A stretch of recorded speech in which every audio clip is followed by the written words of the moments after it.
मैं नासिर हुसैन आप सबका नेश अकेडमी में तहे दिल से शुक्रिया अदा करता हूं। गाइज, आज हम लोग जो पढ़ने की जो समझने की जो कोशिश करेंगे वो रहेगा आधुनिक भारत का इतिहास के क्रम में। ये हमारा अगला वीडियो है, मॉडर्न हिस्ट्री ऑफ इंडिया। उसको हम लोग देखते हैं। इससे पहले मैंने बंगाल का गवर्नर जनरल और इंडिया का, भारत का गवर्नर जनरल के बारे में मैंने बहुत बेहतर ढंग से मैंने समझाने की मैंने कोशिश की थी। अब हम लोग यहां से आगे की तरफ प्रस्थान करेंगे। आज का जो हमारा जो टॉपिक रहेगा वो बात करेंगे हम लोग भारत के वायसराय या फिर वायसराय ऑफ इंडिया। इसमें हम लोग देखने की कोशिश करेंगे। इसमें टोटल जो वायसराय रहता है वो 20 रहता है, लेकिन 20 के 20 इंपॉर्टेंट नहीं है। जो मोस्ट इंपॉर्टेंट रहता है, जिससे सवाल बीपीएससी पीटी में या सीडीपीओ में या फिर अदर स्टेट का जो पीसीएस में जो रहता है, हम लोग उसको मतलब मेन फोकस पे रखेंगे। सो गाइस, अब हम लोग यहां से आगे बढ़ते हैं। सबसे पहले देख लेते हैं लॉर्ड कैनिंग। लॉर्ड कैनिंग जो है, यही भारत का आखिरी गवर्नर जनरल रहता है। जब 1858 में जब एक एक्ट आता है, तो उस एक्ट के तहत क्या करता है कि भारत का गवर्नर जनरल का पोस्ट खत्म करके उसी जगह पर एक पोस्ट बनाया जाता है जिसका नाम रहता है वायसराय। भारत का वायसराय। वायसराय का ही मतलब ही होता है कि रिप्रेजेंटेटिव ऑफ किंग, या फिर राजाओं का प्रतिनिधि को ही वायसराय बनाते हैं। क्योंकि आप सब जानते हैं कि 1857 के बाद भारत में जो है वो क्राउन रूल आ जाता है, जहां की ब्रिटिश पार्लियामेंट डायरेक्ट रूल करना चाहती है भारत में। तो उसके एक आदमी चाहिए जो कि उसके बदले में भारत में क्या कर सके, उसके बदले में भारत पे रूल कर सके। इसीलिए एक पोस्ट का बनाया गया जिसका नाम पड़ा वायसराय। सो कौन कौन इंपॉर्टेंट भारत के वायसराय हैं उसको हम लोग देखते हैं। जैसे मैंने अभी आपसे कहा कि टोटल वायसराय हमें कितने 20 पढ़ने हैं, याद रखना है। जो इंपॉर्टेंट है हम उसके बारे में पढ़ेंगे। चलिए जी, हम लोग पढ़ लेते हैं। पहला है लॉर्ड कैनिंग। लॉर्ड कैनिंग का जो एज अ वायसराय, इससे पहले यही भारत के आखिरी गवर्नर जनरल भी थे और भारत का पहला वायसराय यही था। जो वायसराय का जो टाइम रहता है वो 1856 से लेकर के 1862 तक, 1862 तक ये अपने पोस्ट में विराजमान रहते हैं। देखिए, 1857 का विद्रोह इन्हीं के ही टाइम पर हुआ था। इस बात को याद रखना कि एक सवाल यह भी बन जाता है कि 1857 का जो विद्रोह होता है उस टाइम पर भारत का जो वायसराय या फिर गवर्नर जनरल कौन रहता है, तो वो लॉर्ड कैनिंग ही रहता है। अब हम लोग देख लेते हैं अगला, वो है 1858 का अधिनियम पारित होता है या फिर पास एक्ट ऑफ 1858 इन्हीं के ही टाइम पर होता है। इन्हीं में ही भारत का गवर्नर जनरल का पोस्ट खत्म करके वायसराय का पोस्ट बनाया जाता है। इस बात को आपको याद रखना है। सो भारत का प्रथम वायसराय यही जनाब रहते हैं, क्योंकि भारत गवर्नर जनरल आखिरी यही रहता है, जैसे मैंने आपको पहले बताया, इसीलिए ये पहला ही रहता है। चलिए अब आगे देख लेते हैं। भारत परिषद अधिनियम 1861, क्योंकि 62 तक रहता है इसीलिए डेट इंपॉर्टेंट है, इसको रखिएगा।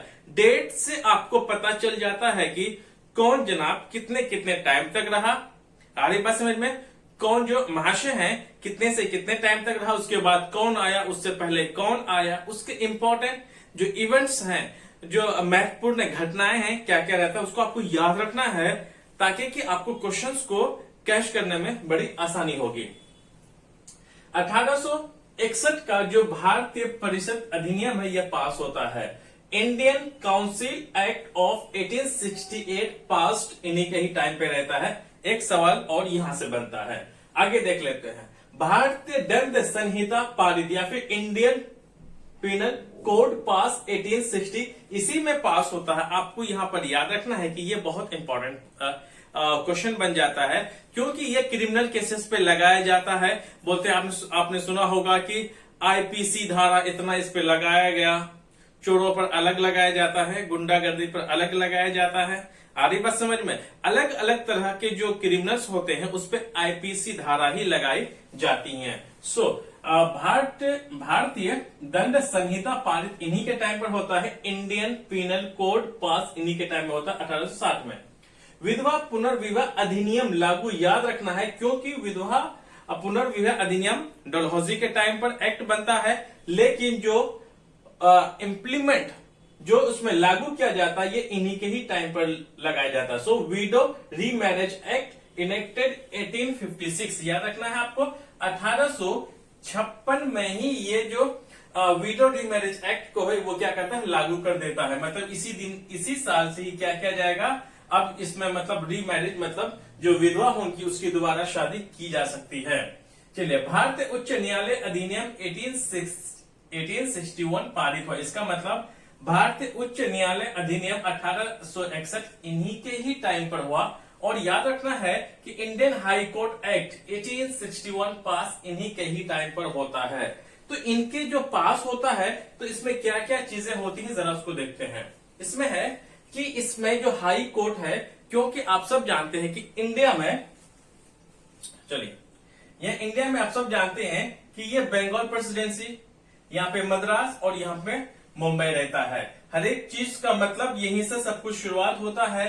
भारत जब गवर्नर जनरल बंगाल का ही बनता है तो जो गवर्नर जनरल बंगाल का बनेगा उन्हीं इन सब में क्या करेगा, कंट्रोल करेगा। और इनके लिए एडमिनिस्ट्रेशन का हो, पॉलिटिकली हो या फिर इकोनॉमिकली हो, या फिर राजस्व इकट्ठा करने का हो, या फिर प्रशासनिक व्यवस्था हो, अगर इन दोनों मुंबई मतलब बॉम्बे कहिए, बॉम्बे और मद्रास में जो इम्प्लीमेंट किया जाएगा, लागू किया जाएगा, इन्हीं के ही कहने पे किया जाएगा। उसी हिसाब से भारत का गवर्नर जनरल बनता है, फिर वायसराय बनता है, इसलिए इंपॉर्टेंट हो जाता है। जब ये तीनों ही उस टाइम पर मेन क्या थे, प्रेसिडेंसीज हुआ करती थी, प्रांत हुआ करते थे, तो वहां पर हाई कोर्ट की क्या की स्थापना की गया, मतलब किया गया।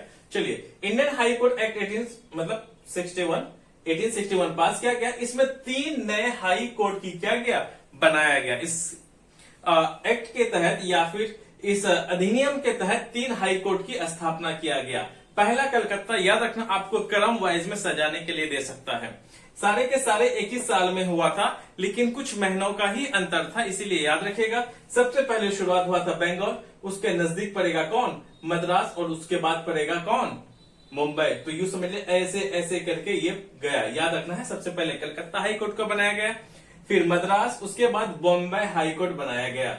तो कलकत्ता हाई कोर्ट 1862, तीनों के तीनों 1862, 1862 बॉम्बे का ही बनाया गया, मतलब एक ही डेट पे, याद रखना है। अब हम लोग आगे बढ़ते हैं। पहली बार आयकर पेश किया गया मतलब first time income tax introduction हुआ, इंट्रोड्यूस हुआ, जो परिचय हुआ, इसी के ही टाइम पर हुआ था। तो याद रखिएगा 1800 कब हुआ था, 58 में ही हो गया था। क्या हो गया था कि फर्स्ट टाइम पहली बार जो इनकम टैक्स है जो उसको क्या किया गया था, पेश किया गया था। सो आगे बढ़ते हैं। कलकत्ता, बॉम्बे, मद्रास में विश्वविद्यालय की स्थापना 1857 में होता है। 1857 में ये 3 जगह ही बड़े बड़े यूनिवर्सिटीज बनाए जाते हैं। उन्हीं तीनों जगह पर बड़े बड़े यूनिवर्सिटीज या फिर विश्वविद्यालय बनाई जाती हैं, जहां पर क्या थे, हाई कोर्ट की स्थापना या फिर उसकी एस्टेब्लिशमेंट की गई थी।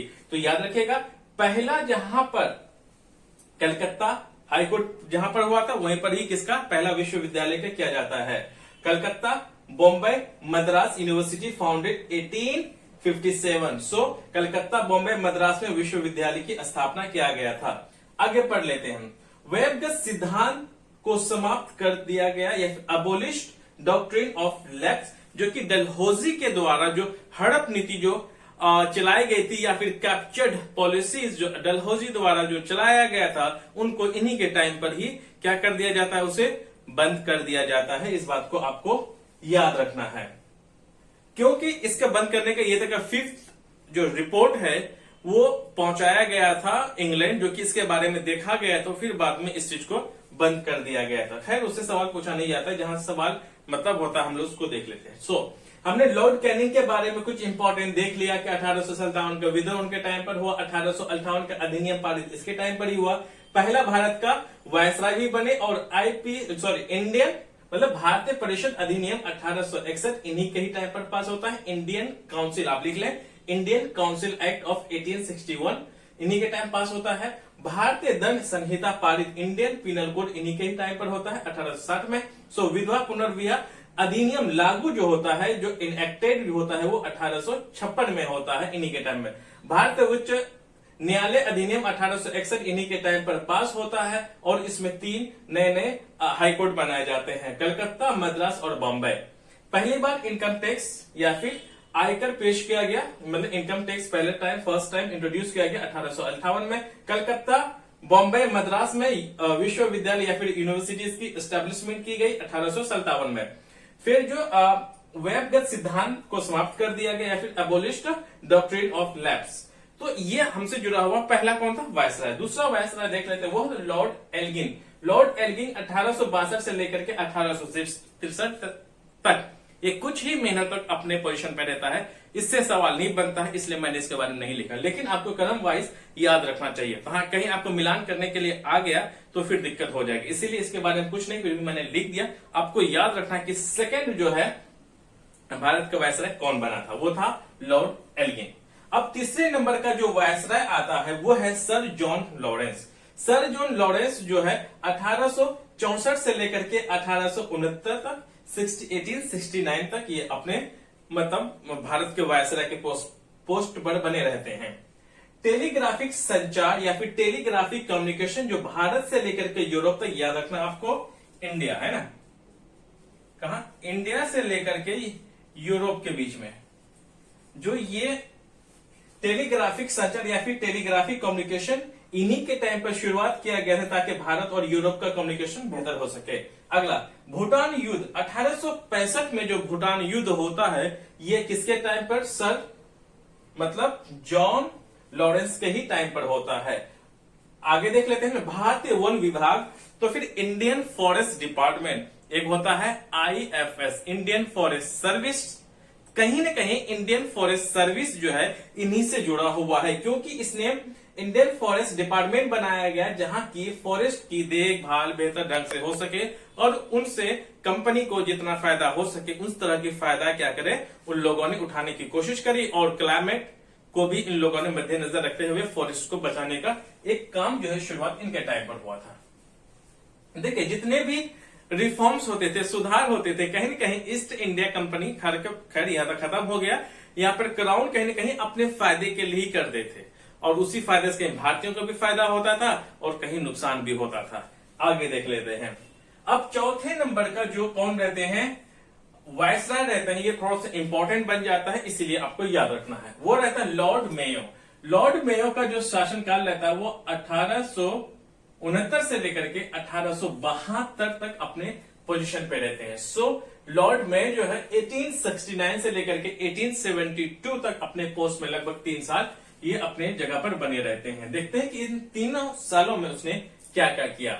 पहला देख लेते हैं, भारत में वित्तीय विवेक मतलब विवेक केंद्रीकरण की शुरुआत की या फिर introduce financial decentralisation in India, मतलब भारत में सबसे पहले विकेंद्रीकरण जो है इन्हीं के टाइम पर हुआ। इंट्रोड्यूस फाइनेंशियल डिसेंट्रलाइजेशन सबसे पहले भारत में इनके ही टाइम पर शुरुआत होता है। अब नेक्स्ट है राजकुमारों के लिए मेयो कॉलेज की अजमेर में स्थापना किया जाता है, या फिर मेयो कॉलेज की जो स्थापना है कहा अजमेर में किया जाता है। ये जो किया जाता है सिर्फ राजकुमारों के लिए किया जाता है, मतलब यहाँ पे सिर्फ शाही घराने के लड़के ही पढ़ सकते हैं, सिर्फ रॉयल फैमिली के ही बच्चे पढ़ सकते हैं। So Mayo college established in Ajmer for princes, इसको याद रखना है कि मेयो कॉलेज कहाँ स्थापित है, वो मतलब अजमेर में है। अजमेर में मेयो कॉलेज का स्थापना किसने किया था? लॉर्ड मेयो ने किया था। किसके लिए किया गया था? ये किया गया था राजकुमारों के लिए या फिर प्रिंसेस के लिए, याद रखना आपको, सिर्फ शाही घरों के लड़कों के लिए किया गया था। अगला, भारत के सांख्यिक सर्वेक्षण का आयोग का गठन इन्हीं के टाइम पर हुआ था, या फिर organise statistical survey of India. सबसे पहले अगर आपको याद रखना है कि भारत में स्टैटिस्टिकल सर्वे या फिर सांख्यिकी सर्वेक्षण का आयोजन सबसे पहले अगर किसी ने किया था उसका श्रेय जाता है किसको? लॉर्ड मेयो को जाता है। आपको इस बात को याद रखना है।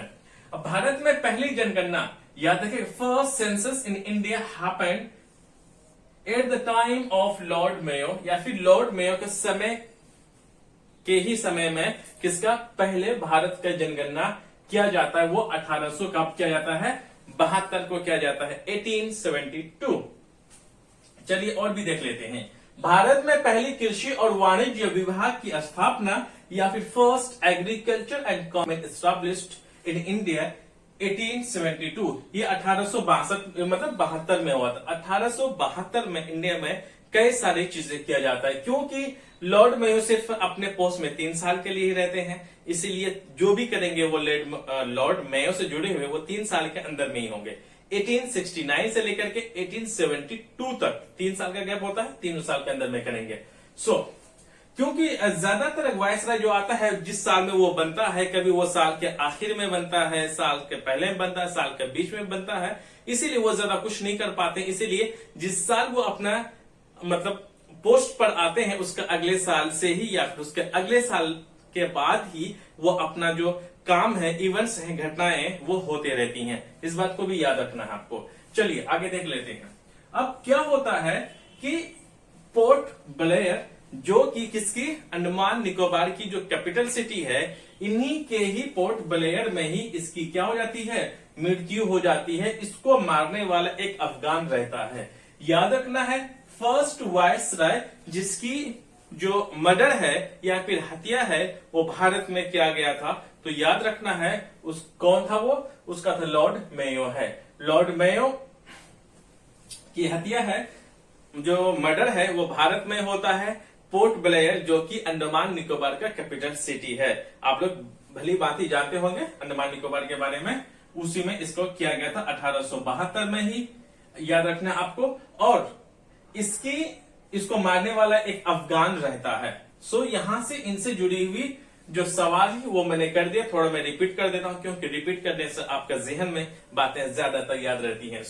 लॉर्ड मेयो 1869 से लेकर के 1872 में, और इन्हीं के टाइम में ही विकेंद्रीकरण या फिर फाइनेंशियल डिसेंट्रलाइजेशन इंडिया में इंट्रोड्यूस किया गया। राजकुमारों के लिए कॉलेज खोला गया अजमेर में, और साथ में भारत में सांख्यिकी सर्वेक्षण या फिर स्टैटिस्टिकल सर्वे ऑफ इंडिया का ऑर्गेनाइज इन्हीं के टाइम पर किया गया था। भारत में सेंसस या फिर जिसे हम बोलते हैं जनगणना, वो पहली बार होता है 1872 में। भारत में पहली कृषि और वाणिज्य विभाग की स्थापना 1872 या फिर एग्रीकल्चर और कॉमर्स डिपार्टमेंट भारत में जो स्टैब्लिशमेंट किया जाता है वो इन्हीं के टाइम में किया जाता है 1872 में। फिर इसकी मर्डर जो हो जाता है 1872 में ही हो जाता है, क्योंकि इसके बाद यहां तक ये अपने पोस्ट पर 1872 में ही रहते हैं, इसीलिए उसी टाइम पर उसकी मौत हो जाती है। मतलब मौत के ही साथ इसका कार्यकाल खत्म ही हो जाता है। अगले पांचवा नंबर का जो वायसराय पढ़ते हैं वो रहता है लॉर्ड नॉर्थब्रुक। लॉर्ड नॉर्थब्रुक जो कि 1872 से लेकर 1876 तक रहता है। इसके कार्यकाल में कुछ ज्यादा बड़ा घटित होता नहीं है, इसलिए हम इसको इंपॉर्टेंट पीटी के नजर से हम इसको देखते नहीं है। चलिए अब देख लेते हैं छठा नंबर का लॉर्ड लिटन। लॉर्ड लिटन ये इंपॉर्टेंट है, 1876 से लेकर के 1880 तक। ये कितने, ये जनाब 3 साल के लिए थे, इनसे एक जनाब 1 साल बढ़ गया, इसीलिए ये 4 साल के लिए अपनी जगह पर विराजमान रहते हैं। देखते हैं कि ये 4 सालों में इसने क्या क्या किया। इससे देखना यह है कि 29 ब्रिटिश निर्मित सामानों पर शुल्क, मतलब उसमें टैक्स ड्यूटीज क्या कर दे, खत्म कर दे। या फिर 29 ब्रिटिश मैन्युफैक्चर्ड गुड्स, जो कि भारत पर जो कि चीजें बनाई जाती थी ईस्ट इंडिया कंपनी द्वारा, जो कि जब बाहर से ये एक्सपोर्ट करते थे, मतलब भारत से बाहर भेजते थे, तो उस पर शुल्क या फिर ड्यूटीज लिया करते थे। तो इन लोगों ने कहा था कि नहीं भाई हम नहीं लेंगे, जाओ हम इंडिया में बनाएंगे, सारा कॉस्ट होगा, हम सरकार को क्या देंगे, मतलब क्राउन को प्रिंसेस, मतलब कि भारत को क्राउन का जो पैसे हैं जो कि मिलना चाहिए इंडिया में वो नहीं मिल पाता है, उसके लिए फ्री कर देता है, एक हिसाब से टैक्स फ्री कर देता है। इसके वजह से एक बड़ा घटना इसके टाइम पर हुआ था। और याद रखना है दिल्ली में ग्रैंड दरबार की व्यवस्था या फिर अरेंज द ग्रैंड दरबार इन दिल्ली 1877 में होता है। तो याद रखना है कि ग्रैंड दरबार के अरेंजमेंट या फिर व्यवस्था किसने किया था, कब किया था, किसने किया था, लॉर्ड लिटन ने किया था। कब किया था, 1877 में किया था, 1877 में किया गया था। अब हम लोग आगे देख लेते हैं। प्रथम बार अकाल आयोग की नियुक्ति की गई थी, क्योंकि 1877 में, इसी साल में 1877 में बहुत बड़ा एक फैमिन आता है इंडिया में। याद रखना है भारत में बहुत बड़ा फैमिन आता है, मतलब अकाल पड़ता है। उस अकाल को एक मद्देनजर रखते हुए लिटन ने क्या किया कि नहीं, अब हमें इसके लिए रख रखाव के लिए, बचाव के लिए हमें एक क्या बनाना चाहिए, हमें एक आयोग बनाना चाहिए। So appointed first time of famine commission, याद रखना है फैमिन कमीशन या फिर अकाल आयोग की नियुक्ति इन्हीं के ही टाइम पे किया गया था, जस्ट एक साल के बाद 1878 में। फैमिन आया था 1877 में, लेकिन उसकी गठन जो है एक साल के बाद होता है। हालांकि एक साल का टाइम नहीं लगता है, कुछ महीने का ही टाइम लगता है, लेकिन जो डेट बदल जाता है 1877 से लेकर के 1878, इसलिए हम लोग एक साल के मानते हैं, लेकिन कुछ महीने का हुआ था। खैर आगे की बात है। चलिए, royal title act 1876, royal title act 1876 मतलब 1876 में रहता है, और इस टाइटल एक्ट के तहत रानी विक्टोरिया को एज अ कैसर हिंद घोषित कर देता है। सो एक इंपॉर्टेंट क्वेश्चन बन जाता है यहां पर कि रानी विक्टोरिया को कैसर हिंद किन टाइटलों द्वारा दी जाती है, तो याद रखना है कि रॉयल टाइटल एक्ट 1876, नाम से भी रॉयल लगा हुआ, तो जाहिर सी बात है किसी किसी रॉयल के लिए, किसी शाही घरों के लिए ही मतलब ये एक्ट है बनाया गया था। सो याद रखना है, जहां पर भी आपको रॉयल मतलब रॉयल या फिर शाही वाला आपको अगर कहीं देखे तो याद रख लेना है कि रॉयल टाइटल एक्ट 1876 में जो पास किया गया था उसमें रानी विक्टोरिया को एज अ कैसर हिंद घोषित किया गया था। तो इंग्लिश में भी आप लिख दो कि कैसर हिंद डिक्लेयर्ड किसको, विक्टोरिया मतलब रानी विक्टोरिया का। So Queen Victoria declared as Kaiser Hind on behalf of royal title act 1876। इस बात को आपको याद रख लेना है। अब इनसे जुड़ी हुई कुछ बातों को और देख लेते हैं। शस्त्र अधिनियम 1878, आर्म्स एक्ट क्या है 1878 में।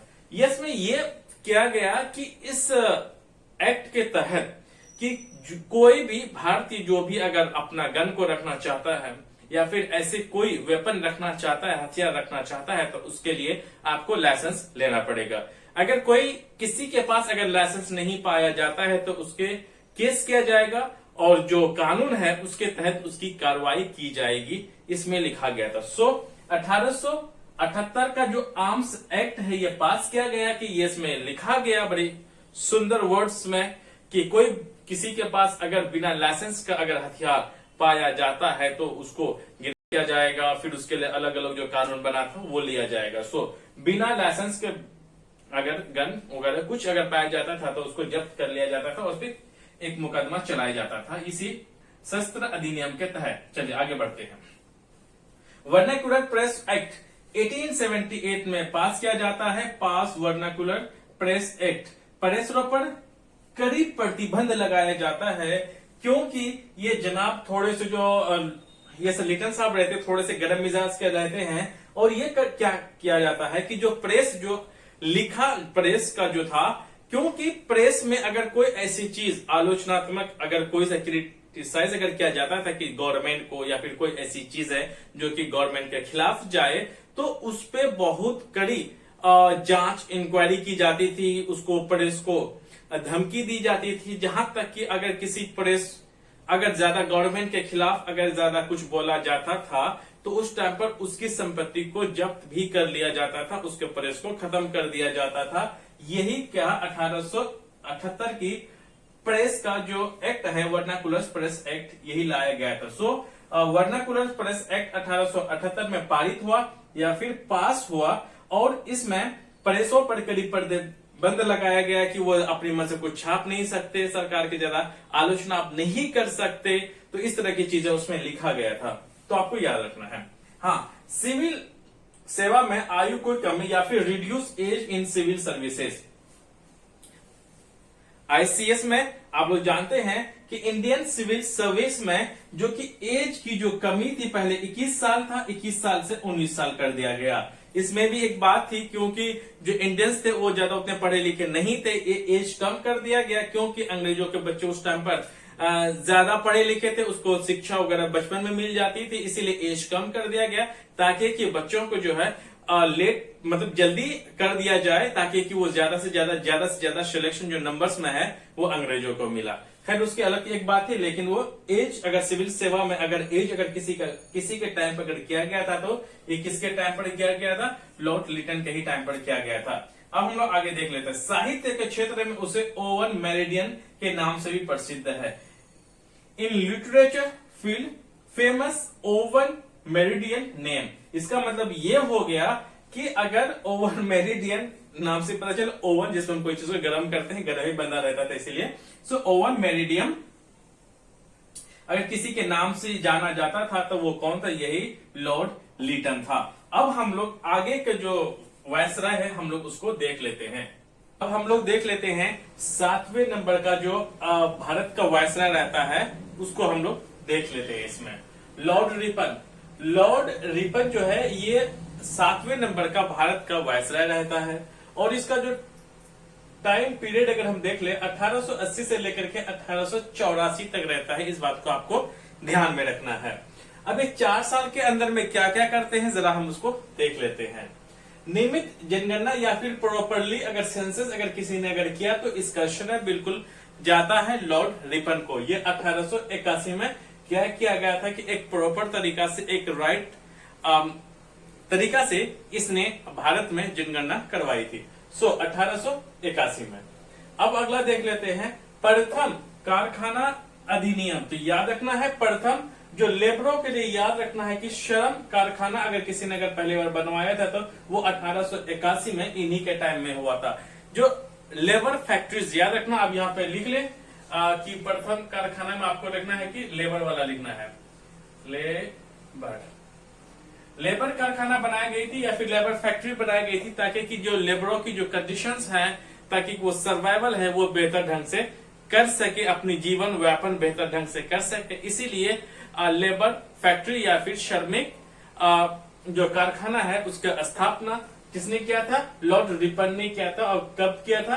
और किया था 1881 में किया गया था। अगला देख लेते हैं। स्थानीय स्वशासन का संकल्प या फिर एक रेजोल्यूशन लाया था कि सेल्फ गवर्नमेंट 1882 में, कि इसे सेल्फ गवर्नमेंट या फिर स्वशासन का जो संकल्प जो इसने लाया था तो इससे क्या होगा थे कि जो लोकल जो एरियाज थे उसमें गवर्नेंस या फिर गवर्नमेंट या फिर जो जिसे आज के टाइम में हम लोकल गवर्नमेंट कहते हैं जो कि पंचायती राज वगैरह आता है, तो इन्हीं के टाइम पर शुरुआत किया गया था।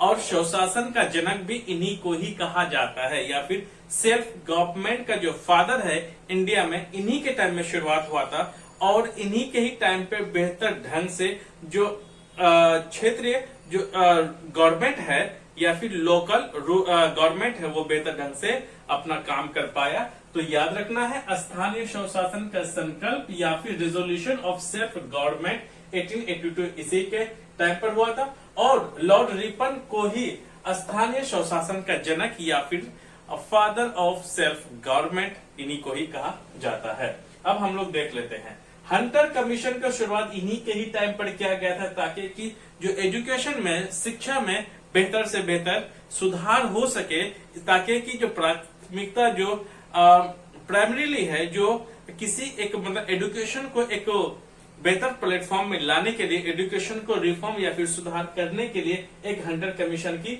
गठन किया गया था। नियुक्ति की गई थी तो 1882 में अपॉइंटेड हंटर कमीशन, ठीक है, किया गया था। और किसके लिए किया गया था? ये एजुकेशन रिफॉर्म्स के लिए किया गया था ताकि कि शिक्षा में बेहतर क्या हो सके, रिफॉर्म्स हो सके और या फिर सुधार आ सके। तो याद रखना है हंटर कमीशन को किसने अपॉइंट किया था? लॉर्ड रिपन ने किया था। कब किया था? 1882 के लिए किया गया था। किस लिए किया था? वो किया गया था कि ताकि कि शिक्षा या फिर एजुकेशन फील्ड में बेहतर सुधार हो सके। आगे बस समझ में। अब हम लोग आगे पढ़ लेते हैं। वर्नाकुलर प्रेस एक्ट को समाप्त कर दिया गया जो कि जो प्रेस की फील्ड में, जो प्रेस की जो क्षेत्र में जहां पर जो प्रतिबंध जो लगाया गया था उसको हटाने का जो श्रेय है वो इन्हीं को ही जाता है। तो याद रखना आपको अबोलिश्ड वर्नाकुलर प्रेस एक्ट को अबोलिश कर देता है वो 1882 में ही किया जाता है। एक घटना घटती है उसके टाइम में अल्बर्ट बिल विवाद। तो अल्बर्ट बिल कंट्रोवर्सी इन्हीं के ही टाइम पर होता है और इन्हीं के ही जो अल्बर्ट बिल विवाद जो होता है, इसी बिल में इस बात को भी रखा गया था कि जो भारत लोग है, जो यूरोपियन कोर्ट्स में जज बनने का जो अधिकार है या हक है, उन्हीं के टाइम पर ही मिला था। और इन्हीं अल्बर्ट बिल के ही टाइम पर यह कब हुआ था, 1884 में हुआ था। और इसी अल्बर्ट बिल विवाद में ही ये रिजाइन या फिर अपना त्याग पत्र जो है वो सौंप दिया था। तो आपको याद रखना है कि अल्बर्ट बिल का जो विवाद है या फिर अल्बर्ट बिल कंट्रोवर्सी एडॉप्टेड या फिर जब हुआ था, तो ये घटना घटित हुआ था 1884 में घटित हुआ था। अल्बर्ट बिल का विवाद जो है किनसे है, लॉर्ड रिपन से है, इस बात को याद रखना है। और इसी अल्बर्ट बिल विवाद में ही ये अपना रिजाइन या फिर त्याग पत्र सौंप दिया था। इसमें मैं बिल्कुल A to Z में सारी इंफॉर्मेशन आप तक मैं पहुंचाता रहूंगा। अगर आप ये बात है कि देखिए, हर कोई सबसे पहले कहता है कि लुसेंट का पढ़ना बहुत जरूरी है। मैं आपसे इतना मैं कहना चाहूंगा इस वीडियो के माध्यम से कि अगर आप इस बुक को पढ़ते हैं, बहुत अच्छी बात है। अगर आप नहीं भी पढ़ेंगे इस बुक को, लुसेंट को, खास के जो मैं वीडियोस में लाता रहता हूं, उसको आपको नहीं भी पढ़ेंगे तो भी आपको उतनी ही जानकारी मैं दूंगा जितनी की इस बुक में लिखा हुआ है। इवन कि मैं एक्स्ट्रा क्वेश्चंस को भी या फिर कह सकते हैं इनसे अलग इंफॉर्मेशन भी मैं आप तक में लाता हूं जो कि इस बुक में मेंशन किया हुआ नहीं है। इसमें कई सारी छोटे माइनर मिस्टेक्स भी है, उनको भी करेक्शन में करता हूं। इसीलिए मैं कहता हूं अगर आप YouTube से अगर आप पढ़ाई करते हैं तो प्लीज आप कोई भी YouTube चैनल को आप देख रहे होंगे तो आपने अगर इस बुक को थोड़ा बहुत अगर नॉलेज होगा तो आप जान पाएंगे कि उन लोग किस हिसाब से कौन कौन कैसे पढ़ाता है। मैं किसी की मैं बुराई में बिल्कुल भी नहीं कर रहा हूँ, बहुत लोग बहुत अच्छा पढ़ाते हैं, बहुत सब लोग, मैं किसी की मैं बुराई नहीं कर रहा हूं, लेकिन विद कंप्लीट इंफॉर्मेशन, एक पूरी जानकारी के साथ कई लोगों ने बनाया है भारत के वायसराय के बारे में, लेकिन कई सारे वायसराय को उसने छोड़ दिया है जो कि बच्चे के मन में एक अनसर्टेनिटी बन जाती है कि नहीं ये शायद था भी या नहीं भी था। कई सारे लोग छोटे छोटे वीडियोस बनाने के चक्कर में क्या होते हैं, वो पूरी जानकारी आपको नहीं देता है, कहीं न आप उससे चूक हो जाते। इसीलिए वीडियो मेरी भले ही लंबी वीडियो है, लेकिन मैं पूरे A to Z आपको मैं जानकारी दूंगा। अगर आप लुसेंट के बुक अगर आप नहीं पढ़ते हैं तो मुझ पे अपना दोस्त भाई समझ के मुझ पे भरोसा कीजिए। भरोसा के साथ साथ आप क्रॉस चेक भी कर सकते हैं इस वीडियो का कि मैं उस बुक के हिसाब से मैं उस बुक्स में ऐसी कोई चीजें, अगर लुसेंट की मैं बात कर रहा हूं, छूटा हुआ तो है नहीं, आप क्रॉस चेक वो भी कर सकते हैं। और मैं उम्मीद करता हूं कि आपको कोई ऐसा सवाल नहीं छूटेगा आपसे जो कि उसमें लिखा हुआ है और जो आपके लिए इंपॉर्टेंट हो। अब हम आगे बढ़ते हैं। हमने लास्ट वीडियो में देख लिया था कि भारत के वायसराय या फिर वायसराय ऑफ इंडिया का ये सेकेंड वीडियो है। उससे पहले मैंने फर्स्ट पार्ट में मैंने वायसराय के बारे में मैंने बता दिया था। ये 8वां नंबर का हमारा क्या है, वायसराय है। मैं कोशिश करूंगा कि इसी में हम लोग 20 तक पहुंच जाएं। आगे बढ़ते हैं। लॉर्ड डफरिन जो है, चलिए कोई बात नहीं, लॉर्ड डफरिन 8वां नंबर का भारत का वायसराय रहता है। ये 1884 से लेकर के 1888 तक रहता है, मतलब 4 साल ये अपने पोस्ट पर ग्रहण रहते हैं। सो लॉर्ड डफरिन जो है 1884 से लेकर के 1888 तक ये अपने सीट पर विराजमान रहते हैं। इनसे जुड़ी हुई वो सारे सवाल को देखेंगे जिससे कि सवाल बनता है। तीसरा बर्मा युद्ध, थर्ड बैटल ऑफ बर्मा, इसी के ही टाइम पर हुआ था 1885 में। और एक 1885 में बहुत इंपॉर्टेंट कह सकते हैं कि भारत के लिए बहुत एक गुड न्यूज तो था ही, बल्कि बहुत अति महत्वपूर्ण, जो कि भारत को आजादी दिलाने में एक संस्था का, एक ऑर्गेनाइजेशन का बहुत बड़ा हाथ है, आप सब जानते हैं, वो है कांग्रेस, मतलब INC, इंडियन नेशनल कांग्रेस। सो भारतीय राष्ट्रीय कांग्रेस की स्थापना या फिर एस्टेब्लिशमेंट ऑफ INC, तो इसका फुल फॉर्म लिख लें, इंडियन नेशनल कांग्रेस, जो कि AH ह्यूम द्वारा 1885 में इसका स्थापना किया गया था, जिसको हम कांग्रेस पार्टी जिसे हम कहते हैं INC, उसका नाम है। सो गाइस, ये जो है इन्हीं की अध्यक्षता में, इन्हीं की मतलब हेडेड में, तो ये जो पार्टी है बनाया गया था। अब हम लोग पढ़ लेते हैं 9वें नंबर का कौन है, वायसराय। 9वें नंबर का मतलब 9th नंबर का जो वायसराय रहता है उसका नाम रहता है लॉर्ड लैंसडाउन। ये जो लॉर्ड लैंसडाउन है ये 1888 से लेकर के 1894 तक ये अपनी जगह पर विराजमान रहते हैं। लगभग ये अपने जगह पे जो अपनी सीट में है ये 6 साल बने रहते हैं। तो उसके इससे जुड़ी हुई वो सारे सवाल को हम देखेंगे जो कि एग्जाम के नजरिए से बहुत इंपॉर्टेंट है। कारखाना अधिनियम एक्ट 1891 या फिर फैक्ट्री एक्ट ऑफ 1891। सो आपको याद रखना है कि फैक्ट्री एक्ट ऑफ 1898 में यह बनाया गया था, ताकि कि पहले वीडियो में भी हमने देख लिया था कि किस हिसाब से फैक्ट्री एक्ट लाया गया था, जिसके वजह जो श्रम लोग हैं या फिर जो लोग लेबर लोग हैं उनकी कंडीशंस को बेहतर से और बेहतर करने के लिए ये सारे एक्ट्स लाए गए थे, याद रखिएगा।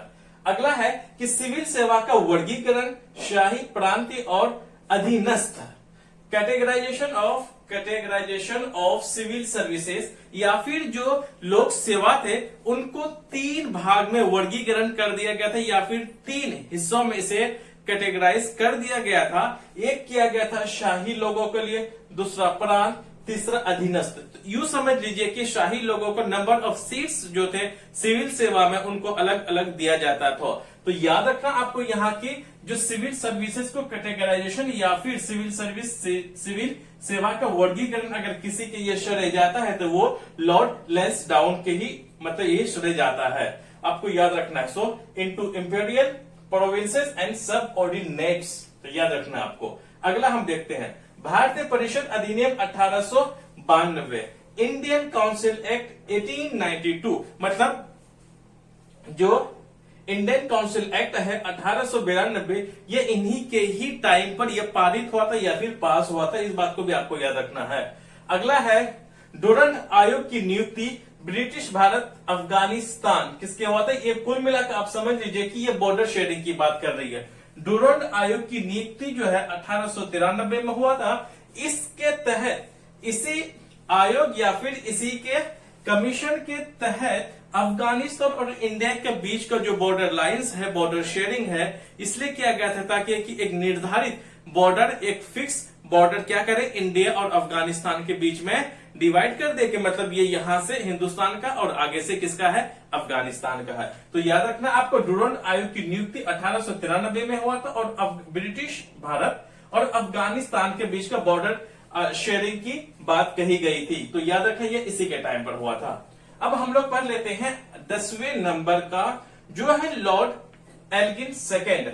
लॉर्ड एल्गिन फर्स्ट, उससे ज्यादा सवाल नहीं बना था, उसे मैंने कुछ बताया भी नहीं था, वो फर्स्ट था। ये लॉर्ड एल्गिन सेकेंड है। इसका जो कार्यकाल रहता है 1894 से लेकर के 1899 तक रहता है, इस बात को आपको याद रखना है। जो लॉर्ड एल्गिन है 1894 से लेकर के 1899 तक ये अपनी जगह पे बने रहते हैं, मतलब भारत के किसके, वायसराय के पोस्ट पर। इसके कार्यकाल में जो इंपॉर्टेंट महत्वपूर्ण बातें होती हैं वो हम देख लेते हैं।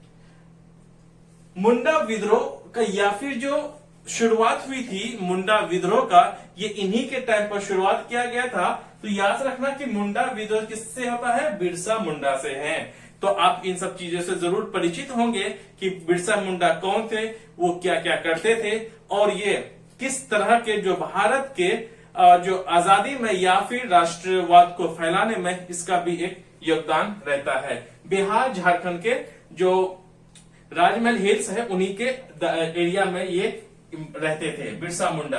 सो मुंडा रिवोल्ट जो है 1899 में क्या हुआ, उजागर हुआ और ये राइज हुआ। तो मतलब कि मुंडा विद्रोह कहा, उस इलाके में फैला जो कि अपने हक के लिए अंग्रेजों से अपनी क्या किया, जंग की आगाज किया। और वो ज्यादा दिन तक नहीं रहते हैं, कुछ दिन के बाद इसको मतलब क्योंकि इनका जो एक जो व्यू रहता है कि कैसे अंग्रेजों से लड़ा जाए वो किसको लैक रहती है, उसमें बहुत सारी कमियां रहती हैं। इनके पास ज्यादा मॉडर्न वेपन्स या फिर आधुनिक हथियार नहीं रहने के कारण इन लोग हार जाते हैं। सो आपको याद रखना कि मुंडा विद्रोह जो है किसके, लॉर्ड एल्गिन के सेकंड में हुआ था। आगे बढ़ते हैं। चीन और भारत के बीच की सीमा का परिसीमन, तो याद रखिएगा frontier between China and India rectified. तो यूं भी कह सकते हैं कि कहीं न कहीं चाइना और इंडिया के बीच का भी जो बॉर्डर लाइंस की जो बात कही गई थी वो इन्हीं के ही टाइम पर हुआ था। चीन और भारत के बीच सीमा का परिसीमन या फिर frontier between China and India rectified, तो इसी के ही टाइम पर हुआ था। अब हम लोग आगे बढ़ लेते हैं।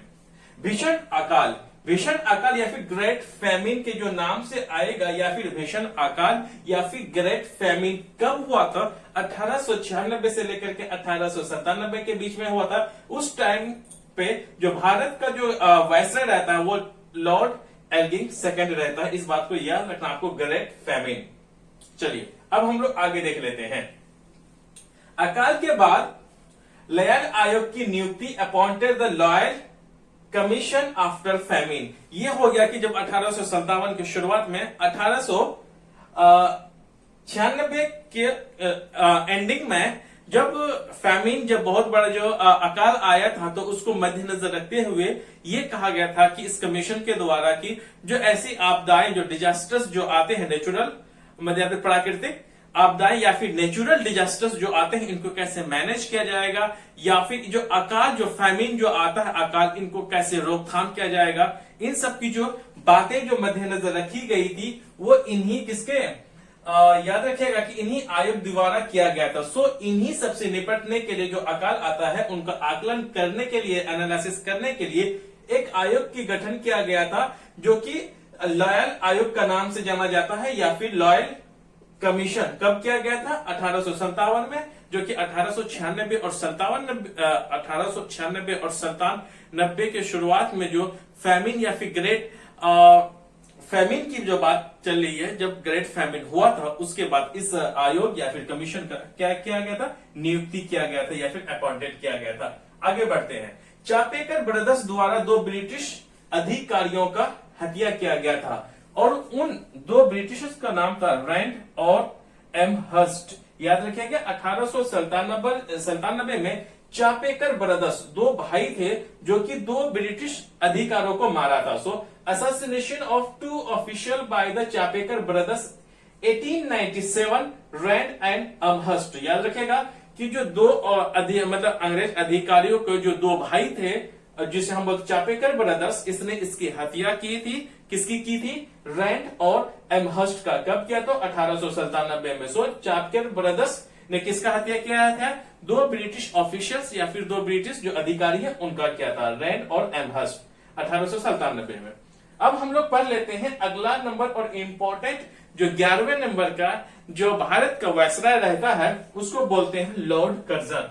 लॉर्ड कर्जन का अभी भी जो लॉर्ड कर्जन गेट, अभी भी अगर आप बंगाल से अगर जाएंगे कभी, तो बर्दवान डिस्ट्रिक्ट है, बर्दवान जो शहर है, उसमें अभी भी लॉर्ड कर्जन का गेट के नाम से अभी भी वो मौजूद है। सो खैर उन लोग थे उस टाइम पे अपने जमाने पे बनाए थे, उसका अपने अपने नाम पर दे दिया गया था। चलिए लॉर्ड कर्जन 1899 से लेकर के 1905 तक रहते हैं। देखिए इसी आज से लगभग 3-4 साल पहले एक हमारे अंकल थे, उससे मुझसे पूछा था कि कौन ऐसा भारत के वायसराय रहता है जो कि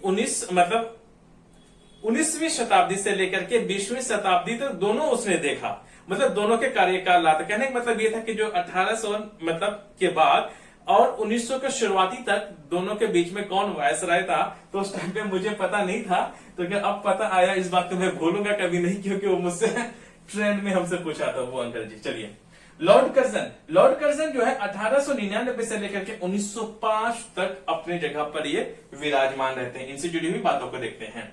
इसने क्या किया था कि पुलिस आयोग की नियुक्ति किया था, और याद रखिएगा एंड्रयू फ्रोजर के अंडर में रह करके या फिर उन्हीं के तहत एक पुलिस आयोग की नियुक्ति किया था, या फिर एंड्रयू फ्रोजर के लीडरशिप में रह करके, उन्हीं के अंडर में रह करके एक पुलिस आयोग की नियुक्ति किया था। याद रखिए कब किया था? 1902 में। तो याद रखिएगा पुलिस कमीशन का जो नियुक्ति हुआ था, अपॉइंटेड हुआ था, तो ये किसके अंडर में हुआ था? एंड्रयू फ्रेजर का अंडर में हुआ था, और इसको करने वाले कौन थे? लॉर्ड कर्जन थे। अगला वीडियो मतलब सॉरी अगला इसका पॉइंट पे देख लेते हैं। भारतीय विश्वविद्यालय अधिनियम 1904 पारित हुआ था। तो याद रखिएगा कि इसमें जो एल्यूसेंट है उसमें डेट थोड़ा सा गड़बड़ होगा, उसको आप देख लीजिएगा। यहां जो है वो बिल्कुल सही है। भारतीय विश्वविद्यालय अधिनियम 1904 इन्हीं के टाइम पर पारित हुआ था। पास्ड इंडियन यूनिवर्सिटीज एक्ट कितना हुआ था? 1904।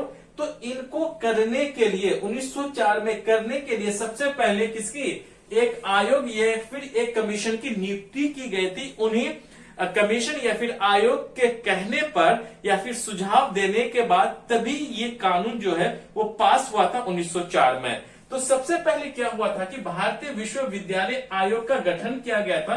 एक टॉम रे ले था, टॉम रे ले की अध्यक्षता में या फिर प्रेसिडाइड या फिर याद रखेगा मतलब उसी के ही हेडेड किया था। तो याद रखना आपको कि टॉम रे ले की अध्यक्षता में ही भारतीय विश्वविद्यालय आयोग की गठन किया गया था 1902 में। और इसके बारे में थोड़ी बहुत बात चली और इसकी जो मीटिंग है वो शिमला में किया गया था। शिमला में ही इस मीटिंग के आयोग के बारे में डिस्कस किया गया था ताकि कि एक बेहतरीन हायर एजुकेशन इंडियन सोसाइटी में दी जाए। तभी 1904 का क्या हुआ था, भारतीय विश्वविद्यालय का कानून पारित हुआ था या फिर पास हुआ था। So form Indian universities commission under Tom रे ले कब क्या था, 1902 में। याद रखिएगा पहले 1902 में कमीशन बना। कमीशन के पूरे सुझाव देने के बाद ही लॉर्ड कर्जन ने शिमला में एक मीटिंग बैठाई थी। तभी किसका 1904 में भारतीय विश्वविद्यालय अधिनियम पारित हुआ था। अब हम आगे देख लेते हैं। अब वो है कि सर्वाधिक अलोकप्रिय वायसराय या फिर कह दीजिएगा मोस्ट अनपॉपुलर वायसराय अगर किसी को कहा जाता है तो वो लॉर्ड कर्जन को कहा जाता है। वो इसलिए कहा जाता है क्योंकि बंगाल का प्रथम विभाजन फर्स्ट डिवीजन ऑफ बंगाल 1905 में इसने क्या किया, बंगाल को डिवीजन कर दिया। बंगाल का डिवीजन करने का मतलब यहाँ पे आज के टाइम में जिसे हम बंगाल बोलते हैं और दूसरे साइड में कहीं हम उसको क्या बोलते हैं, बांग्लादेश बोलते हैं। ईस्ट बंगाल जिसे हम बांग्लादेश कहते हैं और आसाम को याद रखेगा, इन्हीं के तहत आसाम और ईस्ट बंगाल जिसे हम आज के टाइम में बांग्लादेश कहते हैं और इनको डिवाइड कर दिया। इसको डिवाइड करने का इसका मतलब ये कहा कि हम जो बेहतर एडमिनिस्ट्रेशन, बेहतर ढंग से हम प्रशासनिक व्यवस्था चला सके, इसलिए हमने बंगाल का डिवीजन किया। लेकिन ये इसने कई सारे फैक्ट दिए, लेकिन फैक्ट इसका मतलब ये पे नहीं था। इसका असल में जो हिडन रियल ट्रुथ जो है वो छुपा हुआ यहाँ पर ये था कि यहाँ पर बंगाल में इस टाइम पर जो भारत में बड़ी जोर से क्या हो रहा था कि राष्ट्रवादी नेशनलिज्म फैल रहा था। तो उन सबको सप्रेस करने के लिए या फिर राष्ट्रवादियों को दबाने के, आवाजों को दबाने के लिए इसने एक काम किया। दूसरा काम ये भी इसने किया कि देखिए आप देखेंगे कि बांग्लादेश एक मुस्लिम कंट्री है और तो वो पूरब साइड में मुस्लिमों को एक हिसाब से कर दिया और दूसरी जो साइड है वो हिंदुओं को लेकर दिया ताकि कि बंगाल में हिंदी मुस्लिम्स का पार्टीशन हो जाए, जिसके तहत ताकि कि उसे जो सब मिल करके हिंदू मुस्लिम्स या फिर इंडियन कम्युनिटी, इंडियन सोसाइटी जो मिल करके जो भारत के जो राष्ट्रवाद में जो बहुत बड़ा एक रोल प्ले करने वाले थे, तो उसको सप्रेस करने के लिए, दबाने के लिए इसने ये काम किया था। तो इस बात को आपको याद रखना है। चलिए, बंगाल का प्रथम विभाजन या फिर फर्स्ट डिवीजन ऑफ बंगाल 1905 में हुआ था। फिर बाद में इसे कैंसिल कर दिया जाता है। जो करता है फिर आगे देखेंगे। अगली बात, इन्हीं के टाइम पर सिंचाई विभाग की स्थापना होती है। Establishment of the irrigation department कब होती है, 1904 में। याद रखिएगा सिंचाई विभाग की स्थापना। अगले देख लेते हैं।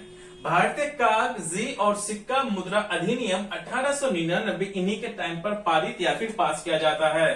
Indian coinage and the paper currency act 1899 passed. आपको याद रखना है यहाँ पे। सेकंड ये है कि वाणिज्य और उद्योग, यहाँ पे ना आप विभाग लिख लीजिए। वाणिज्य और उद्योग विभाग की स्थापना इसी ने ही करवाया था। Setup commerce and industry department, ताकि कि ईस्ट इंडिया नहीं, अब तो यहाँ पे तो खैर क्राउन का रूल चल रहा, ताकि कि यहाँ पर ज्यादा से ज्यादा बिजनेस हो सके और रेगुलर तरीका से हो सके, इसीलिए इसने वाणिज्य उद्योग की स्थापना की गई थी। याद रखिएगा, setup commerce and industry department किसी ने स्थापना किया था। अगला, कलकत्ता निगम अधिनियम 1899 का गठन किया गया या फिर बनाया। Formed Calcutta corporation act 1899। 1899 जो कलकत्ता कॉरपोरेशन एक्ट मतलब कॉरपोरेशन है, याद है, कॉरपोरेशन एक्ट जो है वो बनाया गया था ताकि कि जो आज के टाइम पर हम लोग जो जितने भी म्युनिसिपालिटी जो है एमसीडी वाले जो था, म्युनिसिपल कॉर्पोरेशन ऑफ दिल्ली, हर जगह का जो म्युनिसिपल पार्टी या फिर नगर निगम है, कहीं न कहीं उसका आइडिया जो है यहीं से लिया गया है। आगे देख लेते हैं। विक्टोरिया मेमोरियल बनाने का विचार या फिर the idea to build Victoria memorial. याद रखिएगा, जो कि आज के टाइम में कलकत्ता शहर में बसा हुआ एक बहुत बड़ा मेमोरियल है जिसको हम विक्टोरिया मेमोरियल बोला जाता है। इसकी शुरुआत जो या फिर विचार कह सकते हैं, इसका आइडिया इन्हीं का था कि हम लोग विक्टोरिया मेमोरियल हमें बनाना चाहिए।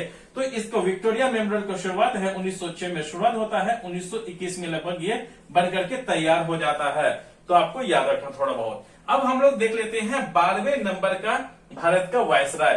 तो लॉर्ड मिंटो सेकंड रहता है। इससे पहले हमने देख लिया था कि जो बंगाल का गवर्नर जनरल रहता है लॉर्ड मिंटो फर्स्ट, याद रखना आपको, लॉर्ड मिंटो सेकंड, जो कि 1905 से लेकर के 1910 तक ये अपनी जगह पे बने रहते हैं।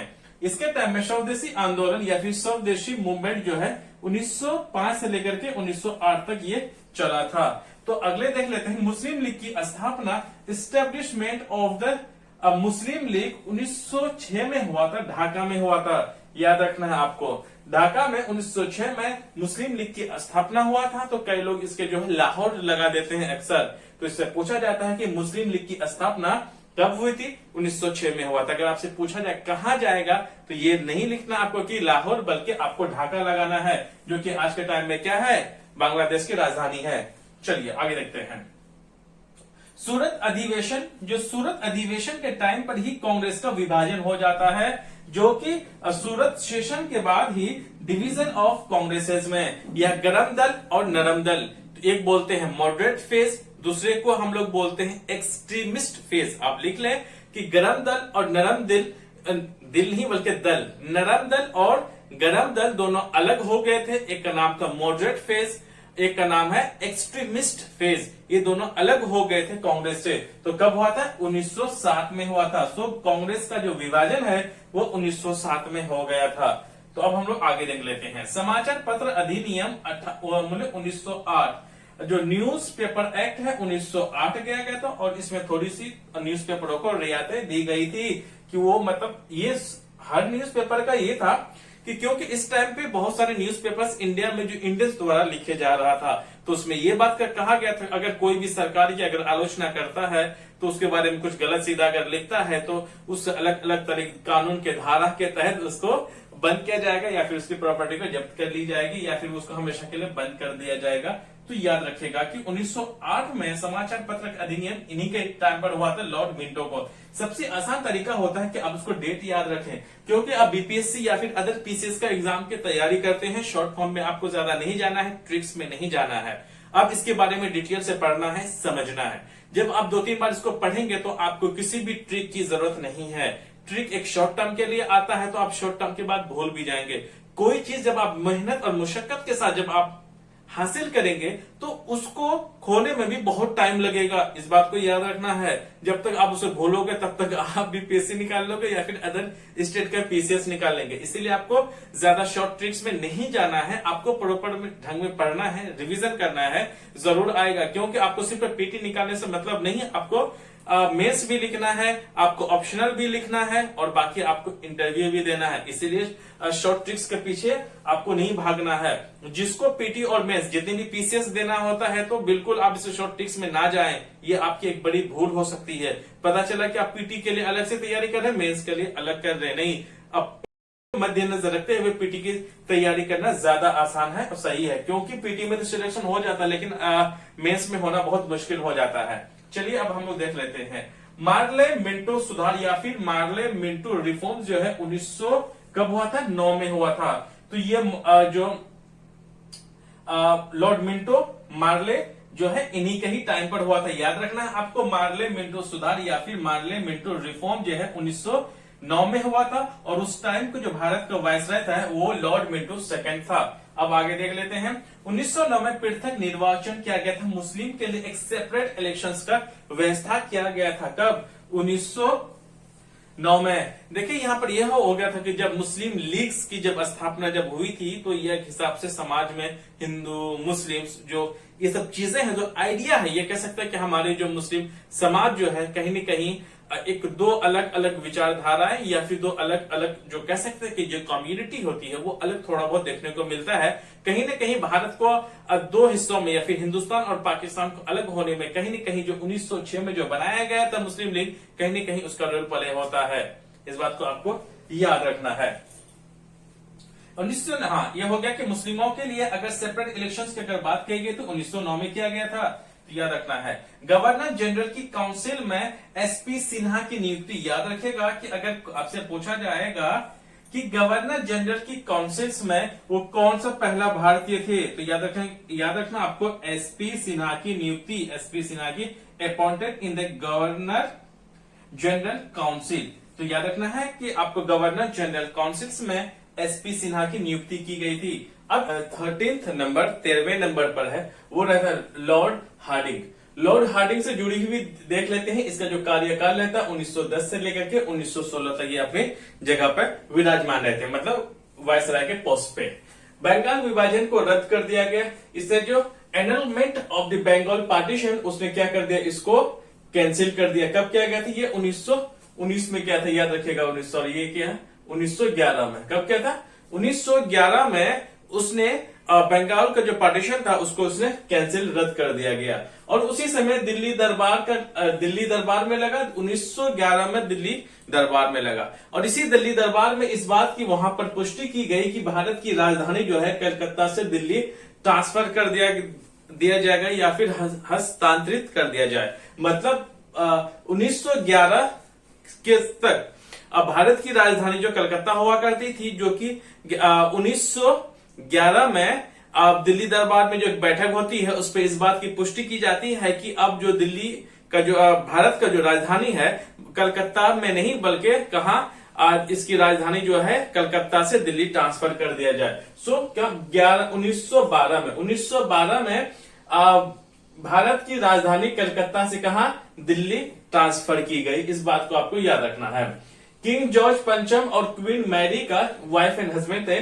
दोनों का राज्य अभिषेक जो है 1911 में होता है। इस बात को भी याद रखना है। जिस टाइम पर किंग जॉर्ज पंचम और क्वीन मैरी का राज्याभिषेक होता है या फिर कोरोनेशन होता है, उस टाइम पे भारत का वायसराय जो है लॉर्ड हार्डिंग रहते हैं। Coronation of King George fifth and Queen Mary, wife and husband रहते हैं दोनों। जब दोनों राजा के पोस्ट पे जब ग्रहण करते हैं, दोनों जब शपथ ग्रहण करते हैं, तो वो कब करता है? वो 1911 में करता है। किसके टाइम पे? लॉर्ड हार्डिंग के टाइम पर। अगला देख लेते हैं। BHU की स्थापना, जब बनारस हिंदू यूनिवर्सिटी की जब स्थापना होती है तो उस टाइम पे जो भारत का वायसराय रहता है लॉर्ड हार्डिंग ही रहता है। वो 1916 में किसके? BHU की स्थापना होती है। और इसका जो संस्थापक होता है मदन मोहन मालवीय। याद रखना आपको, मदन मोहन मालवीय जो है पंडित जी थे ये। इसने ही किसका, और भी इसके सहयोगी थे, लेकिन मेन इंपॉर्टेंट ये है इनके फाउंडर को याद रखना। BHU के जो फाउंडर है वो कौन थे? मदन मोहन मालवीय थे।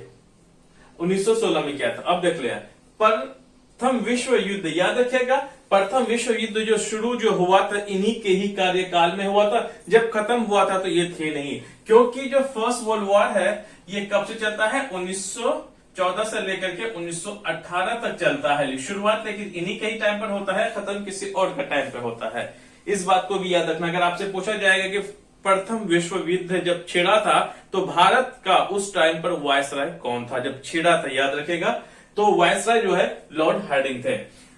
अब याद रखना आपको यहां पर कि मदन मोहन मालवीय द्वारा हिंदू महासभा की स्थापना किया था। याद रखना है, इनसे सवाल पूछा जाता है कि जो हिंदू महासभा की स्थापना कब किया था, किसने किया था? तो याद रखना है मदन मोहन मालवीय द्वारा जो हिंदू महासभा का स्थापना किया था ये पंजाब में हुआ था। आपको याद रखना है पंजाब में हुआ था। 1915 में हुआ था BHU के स्थापना से करने से पहले, क्योंकि ये पंडित जी थे। इससे भी आपको जुड़ा हुआ याद रख सकते हैं कि बनारस हिंदू यूनिवर्सिटी का भी और हिंदू महासभा का स्थापना वो पंडित जी थे। इस बात को आपको याद रखना है, पंजाब में हुआ था। The establishment of Hindu Mahasabha by Madan Mohan Malaviya in 1950, मतलब 1915 है ये। चलिए अब देख लेते हैं चौथे मतलब 14th या फिर 14वां नंबर का भारत का वायसराय को देखते हैं। Lord Chelmsford. लॉर्ड चेम्सफोर्ड एक इंपॉर्टेंट रहता है, इसको आपको रखना है। जो मैं बताता हूं ऐसे तो सारे ही एग्जाम के पॉइंट ऑफ से इंपॉर्टेंट है। कहीं से भी सवाल पूछा जा सकता है, जहां से सवाल पूछा जाता है वह इंपॉर्टेंट बन जाता है। लेकिन किससे सवाल पूछा जाए कहना मुश्किल है, लेकिन पूछा इन्हीं सबसे जाएगा, आपको याद रखना है।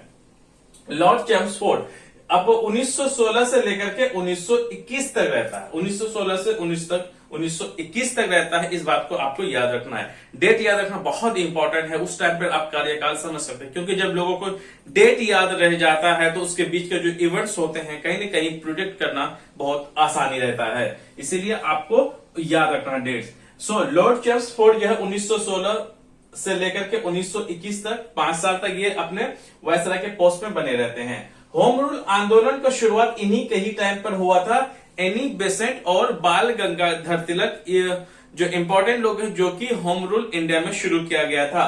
तो याद रखिएगा कि एनी बेसेंट और कौन थे, बाल गंगाधर तिलक, इन लोगों ने ही शुरुआत किया था। किसका? एनी बेसेंट मद्रास में, और पुणे में किया था किसने, बताइए जी? हाँ, वही बाल गंगाधर तिलक जी, याद रखिएगा, इसी के टाइम में शुरुआत हुआ था। लखनऊ समझौता 1916 में हुआ था। 1916 का एक इंपॉर्टेंट माना जाता है क्योंकि इस टाइम पे कांग्रेस और साथ में मुस्लिम लीग का जो समझौता हुआ था वो हुआ था लखनऊ सेशन में, या फिर लखनऊ किसमें, याद रखना है कि लखनऊ अधिवेशन में ही मतलब कांग्रेस और किसकी, मुस्लिम लीग की, दोनों की समझौता हुआ था 1916 में। और 1916 में आपको याद है कि बिहार से एक शख्स आते हैं जो गांधी जी से मिलते हैं और बिहार जाने के लिए उसे राजी कर लेते हैं। तभी से गांधी जी का पहला सत्याग्रह शुरू होता है। कहीं न कहीं क्या होता है, कहीं न कहीं मतलब 100% वो सक्सेसफुल रहता है। और यही डंडा वाले बापूजी पूरे देश में क्या करते हैं, अंग्रेजों की बैंड बजाते हैं डंडा लेकर के। चलिए, लखनऊ समझौता जो है या फिर लखनऊ पैक्ट 1916 में होता है। इसमें याद रखना है कि कांग्रेस और मुस्लिम लीग की दोनों का समझौता इसी पैक्ट के तहत होता है, लखनऊ में होता है, याद रखना है आपको। अब देखते हैं आगे। चंपारण सत्याग्रह, इन्हीं के बाद ही गांधी जी कहां, बिहार चले जाते हैं और वो चंपारण सत्याग्रह इन्हीं के टाइम पर शुरू रहता है और ये सक्सेस रहता है। अब मॉन्टेग अगस्त की घोषणा, मॉन्टेग अगस्त डिक्लेरेशन 1917 में ही होता है। इस बात को आपको याद रखना है। अहमदाबाद सत्याग्रह जो है वो 1800 मतलब 1918 में ही होता है। ये 1918 में होता है, इसको आपको याद रख लेना है, 1918 में होता है। चलिए, अब यहां पर हो गया। और फिर खेरा जो सत्याग्रह है इन्हीं के ही टाइम पर होता है, आपको इस बात को याद रखना है। अहमदाबाद सत्याग्रह, खेरा सत्याग्रह जो शुरुआत होता है, भारत का उस टाइम पे वायसराय जो रहता है वो कौन रहता है, लॉर्ड चेम्सफोर्ड रहता है। इस बात को याद रखना आपको।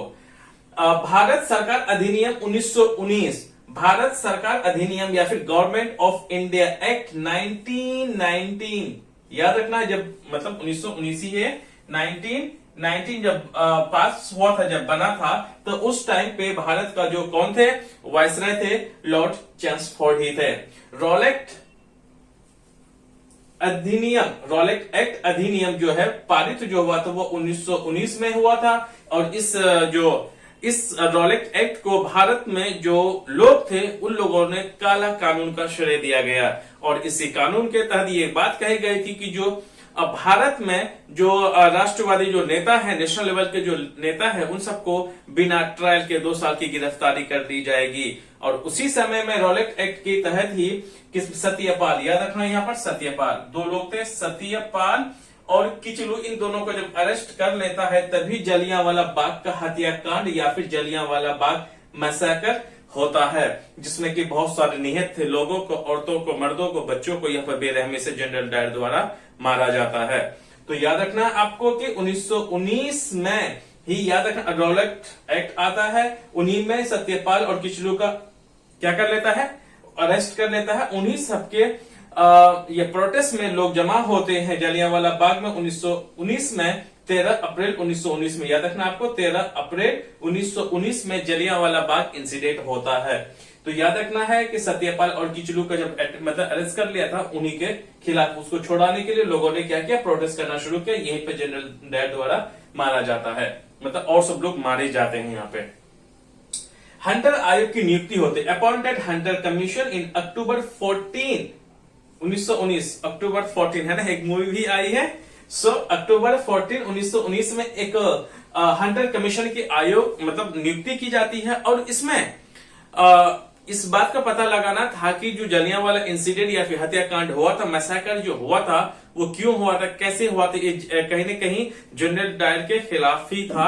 और बाद में आपको याद रखना है कि हंटर कमीशन को लोगों ने एक्सेप्ट किया था, भारतीय जो लोग थे उन लोगों ने एक्सेप्ट किया था, क्योंकि अब इसमें हंटर कमीशन में इंडियंस भी शामिल थे, भारतीय नेता भी शामिल थे, इसलिए लोगों ने उसे एक्सेप्ट दिया, ग्रीन झंडी दिखाई। अब देख लेते हैं हम लोग खिलाफत आंदोलन जो शुरुआत हुआ था जो 1919 में, ये इन्हीं के टाइम पे हुआ था। असहयोग आंदोलन नॉन कॉपरेशन मूवमेंट जो गांधी जी द्वारा, खिलाफत आंदोलन जो शुरुआत हुआ था जो 1919 में, ये इन्हीं के टाइम पे हुआ था। असहयोग आंदोलन नॉन कॉपरेशन मूवमेंट जो गांधी जी द्वारा गया था 1920 से लेकर के 1922 तक, जब चौरी चौरा का हत्याकांड हुआ था 1922 में, इसी के तहत इसको वापस ले लिया गया था, जो कि गोरखपुर में, उत्तर प्रदेश का जो पूर्वी भाग है और बिहार का पश्चिमी भाग में एक जगह है जिसे गोरखपुर, जो उत्तर प्रदेश में आता है, इसी में ही हत्याकांड हुआ। हत्याकांड नहीं कहेंगे इसको, बल्कि एक चौरी चौरा जो घटना हुई थी या फिर चौरी चौरा इंसिडेंट हुआ था 1922 में, उसी के तहत महात्मा गांधी जी ने क्या किया, असहयोग आंदोलन को वापस ले लिया गया। अब हम लोग आगे देख लेते हैं, और इनसे जुड़ी हुई है वो अगला 15वां नंबर का लॉर्ड रीडिंग। लॉर्ड रीडिंग जो है ये 15वें नंबर का क्या बनता है, भारत का वायसराय बनता है, और इसके जो टाइम पीरियड रहता है ये 1921 से लेकर के 1926 तक बने हुए रहते हैं, 5 साल अपनी गद्दी पे। हाँ, इनसे जुड़े हुए और एक सवाल याद रखना आपको, लॉर्ड चैम्सफोर्ड जो है, जब भारत मतलब फर्स्ट वर्ल्ड वॉर जब खत्म हुआ था, किनके कार्यकाल में हुआ था, इन्हीं के कार्यकाल में हुआ था, लॉर्ड चैम्सफोर्ड के समय में ही, क्योंकि 1918 में यह समाप्त हो जाता है फर्स्ट वर्ल्ड वॉर। शुरू किसी और का टाइम में होता था, खत्म किसी और का टाइम में होता है, मैंने बता दिया। चलिए आगे देख लेते हैं। लॉर्ड रीडिंग 1921 से लेकर के 1926 तक ये अपने वायसराय के पोस्ट पर अधीन रहते हैं। आपराधिक कर लीजिए, यहाँ पे आपराधिक जो होता नहीं रा आएगा, यहाँ पे आपराधिक कानून संशोधन, याद रखिएगा, यहाँ पे संशोधन अधिनियम जो क्रिमिनल लॉ अमेंडमेंट एक्ट इन्हीं के ही टाइम पर हुआ था। आपराधिक कानून संशोधन अधिनियम इन्हीं के ही टाइम पर पास हुआ था। आपको याद रखना है कि क्रिमिनल लॉ अमेंडमेंट एक्ट किसके द्वारा पारित हुआ था या किसके समय में बना था, वो किसका था, लॉर्ड रीडिंग के टाइम पर। कपास उत्पाद का शुल्क का उन्मूलन या फिर abolition of the cotton excise, मतलब कॉटन एक्साइज पे या फिर जो पैसे देने पड़ते थे, जो ब्रिटिश को भी, उन लोगों ने क्या किया, इस पर टैक्स लगाना, खुद के लिए बेनिफिट्स के लिए, बिजनेस के लिए, इन लोगों ने क्या किया कि कॉटन एक्साइज पर जो पैसे लगने चाहिए थे उनको जो उसने क्या कर दिया, अबोलिश कर दिया गया, उन्मूलन मतलब उसको हटा दिया गया, निःशुल्क कर दिया, फ्री कर दिया। तो आपको याद रखना है 1910 के प्रेस अधिनियम और 1919 के रॉलेट एक्ट का निरसन या फिर रिपील किया गया था, रीअपील किया गया था, कि जो प्रेस एक्ट 1910 और रॉलेट एक्ट 1919 को रीअपील अगर किसी ने करने वाला अगर क्या था, तो वो उसका जो श्रेय जो है लॉर्ड रीडिंग्स को जाता है। अब आ जाते हैं CPI, communist party of India. CPI का जो नींव रखी थी या फिर फाउंडेशन जो रखा गया था वो 1925 में रखा गया था। इस क्वेश्चन भी पूछा जाता है कि जब सीपीआई का फाउंडेशन हुआ था, जब ये बना था, तो नींव रखी गई थी जब, तो उस टाइम का भारत का वायसराय कौन था, लॉर्ड रीडिंग था। तो चौरी चौरा का जो हत्याकांड हुआ था तो वो भी 1922 में हुआ था, तो इसके जो टाइम, जिसके टाइम पर हुआ था वो लॉर्ड रीडिंग था। अब हम लोग आगे देख लेते हैं। स्वराज पार्टी का स्थापना, foundation of the Swaraj party 1923 में होता है। इसमें 2 लोग रहते हैं, याद रखिए आप लोग, लिखिए मोतीलाल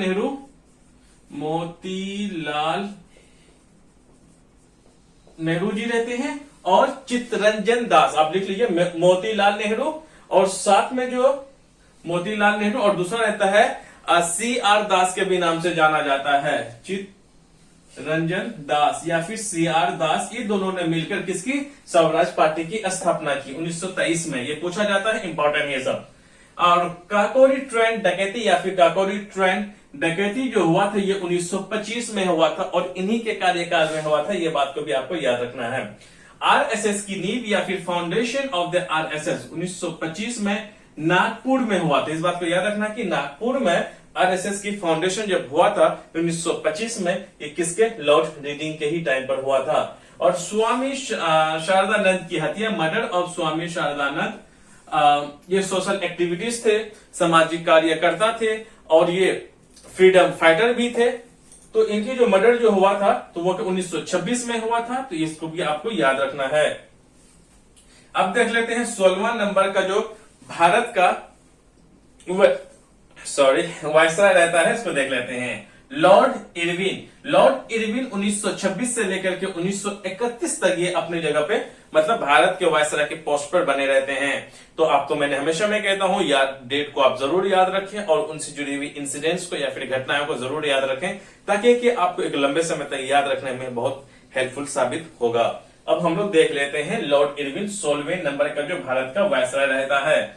लॉर्ड इरविन 1926 से लेकर के 1931 तक अपनी जगह पे बने रहते हैं और साइमन कमीशन की घोषणा हुई, या फिर जब साइमन कमीशन जब भारत आया तो 1928 में आया था। यह आपको याद रखना है कि इसमें दो बाल गंगाधर तिलक हैं, वो मुख्य लोग रहते हैं जो कि इस कमीशन की क्या करते हैं, गो बैक साइमन का नारा लगाते हैं, मतलब इसको अनएक्सेप्ट कर देते हैं। उसको कहता है कि हम इसको स्वीकार नहीं कर सकते साइमन कमीशन को। उसका एक ही रीजन था, क्योंकि साइमन कमीशन में एक भी भारतीय या फिर एक भी इंडियंस नहीं था। इसी वजह से लाला लाजपत राय और सब जो बड़े बड़े नेता थे उस टाइम पर, उन लोगों ने इसको क्या कर दिया, अस्वीकार कर दिया, अनएक्सेप्ट कर दिया गया।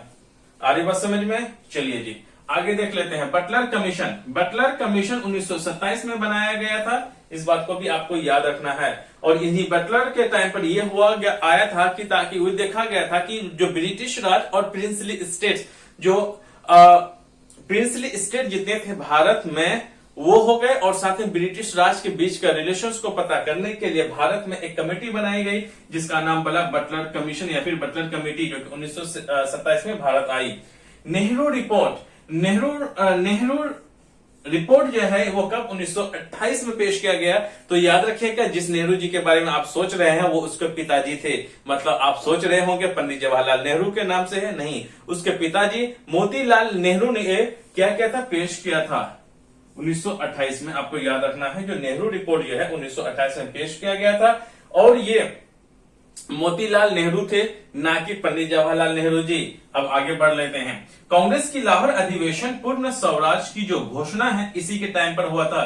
कंप्लीट इंडिपेंडेंस, याद रखना ये जो बात कही गई थी 1929 में जब लाहौर सेशन कांग्रेस का चल रहा था, और इसका जो प्रेसिडेंट था, तो याद रखिएगा, तो इसके जो प्रेसिडेंट थे वो थे कौन थे, इसका प्रेसिडेंट थे पंडित जवाहरलाल नेहरू। आपको याद रखना है कि इसी टाइम पर कांग्रेस का कंप्लीट या फिर फुल इंडिपेंडेंट की जो घोषणा है इसी के टाइम पे हुआ था। कांग्रेस का लाहौर अधिवेशन के टाइम पे ही पूर्ण स्वराज या फिर कंप्लीट इंडिपेंडेंस की जगह पूर्ण स्वराज भी लिखा रहेगा। इंग्लिश में भी आपको याद रखना है कंप्लीट इंडिपेंडेंस, फुल इंडिपेंडेंट या फिर पूर्ण स्वराज।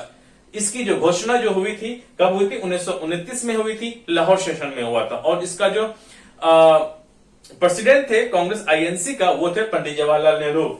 आगे बढ़ लेते हैं। सविनय अवज्ञा आंदोलन, सिविल डिसओबीडिएंट मूवमेंट 1930 में शुरू हुआ था, जब दांडी मार्च शुरू हुआ था कब, 1930 में। तो जब जो सविनय अवज्ञा आंदोलन, जो सिविल डिसओबीडिएंट जो मूवमेंट चलाया गया था गांधी जी द्वारा 1930 में, और दांडी मार्च भी कब हुआ था, 1930 में। पहले ये चला गया तो फिर ये आया। तो अब आ जाते हैं कि इन्हीं के टाइम पर क्या होता है कि समझौता होता है, इसको देख लेते हैं।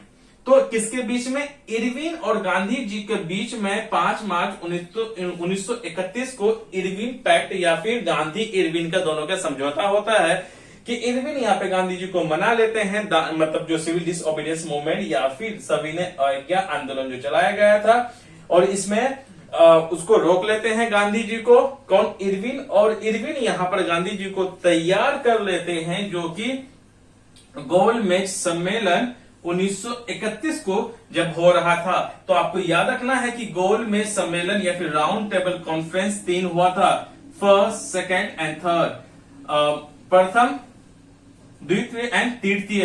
तो 1930 में पहला हुआ था, 1931 में सेकेंड हुआ था, 1932 में तीसरा हुआ था। ये लगातार है, आपको याद रखना चाहिए कि इरविन का जब टाइम था वो था कब था, 1931 में, लास्ट ही इसका टाइम होगा। तो आप देख लीजिए यहाँ पे 1931 में, और जाते जाते उसने गांधी जी को मना लिया। और किसके 1931 में कांग्रेस का पहला जो सदस्य था, मेंबर था, वो गांधी जी जो कहा ब्रिटेन गए 1931 में सेकेंड राउंड टेबल में उसकी मुलाकात मतलब किए थे। और फर्स्ट और सेकेंड जो राउंड टेबल कॉन्फ्रेंस या फिर गोल मेज सम्मेलन जो हुआ था उसमें कोई भी भारतीय या फिर आईएनसी का मेंबर कोई भी भाग नहीं लिया था। भाग लेने वाले गांधी जी थे, वो भी सेकेंड वाले में, आपको याद रखना है। तो गांधी इरविन पैक्ट इसे गांधी जी और इरविन का हुआ था के बीच में हुआ था, 5 मार्च 1931 में हुआ था। और इसी के तहत वो कहा सेकेंड राउंड कॉन्फ्रेंस या फिर सेकेंड गोल मेज सम्मेलन में वो गए थे। तो अब हम लोग बाकी के चीजों को देख लेते हैं। ओके साथियों, अब हम देख लेते हैं आगे 17 या फिर 17वां नंबर का भारत का वायसराय को देख लेते हैं। लॉर्ड विलिंगटन रहता है जो कि 1731 से लेकर के 1736 तक ये भारत के वायसराय के पोस्ट पर रहते हैं। ये दूसरा और तीसरा गोल मेज सम्मेलन इन्हीं के ही टाइम पर होता है। जो फर्स्ट गोल मेज सम्मेलन या फिर फर्स्ट राउंड टेबल कॉन्फ्रेंस जो होता है वो 1930 में होता है और सेकंड 1931 में होता है।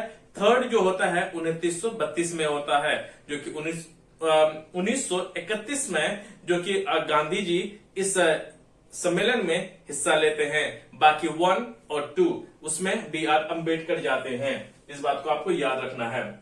इसके बाद सविनय अवज्ञा की पुनः लॉन्चिंग होती है। Relaunching of civil disobedience movement in 1932 में होता है, जब महात्मा गांधी की जब 4 जनवरी 1932 में जब महात्मा गांधी की जब गिरफ्तारी हो जाती है, उसके बाद फिर relaunching of civil dish movement जो वो शुरू हो जाती है। याद रखिएगा सविनय अवज्ञा जो है 1932 में शुरू होता है, लेकिन दिसंबर 1931 में जब वो वापस आते हैं सेकेंड राउंड टेबल कॉन्फ्रेंस करके, तो 4 जनवरी 1932 में उसको गिरफ्तार करने के बाद फिर से सिविल डिसओबीडियंस मूवमेंट की रीलॉन्चिंग करती है। याद रखिएगा यहाँ पे रीलॉन्चिंग है। अब देख लेते हैं। रामसे मैकडोनाल्ड द्वारा सांप्रदायिक पुरस्कार communal award bye Ramsay McDonald 1932 में करते हैं। और पुनः जो पूना समझौता है या फिर पूना पैक्ट है, आप सब जानते हैं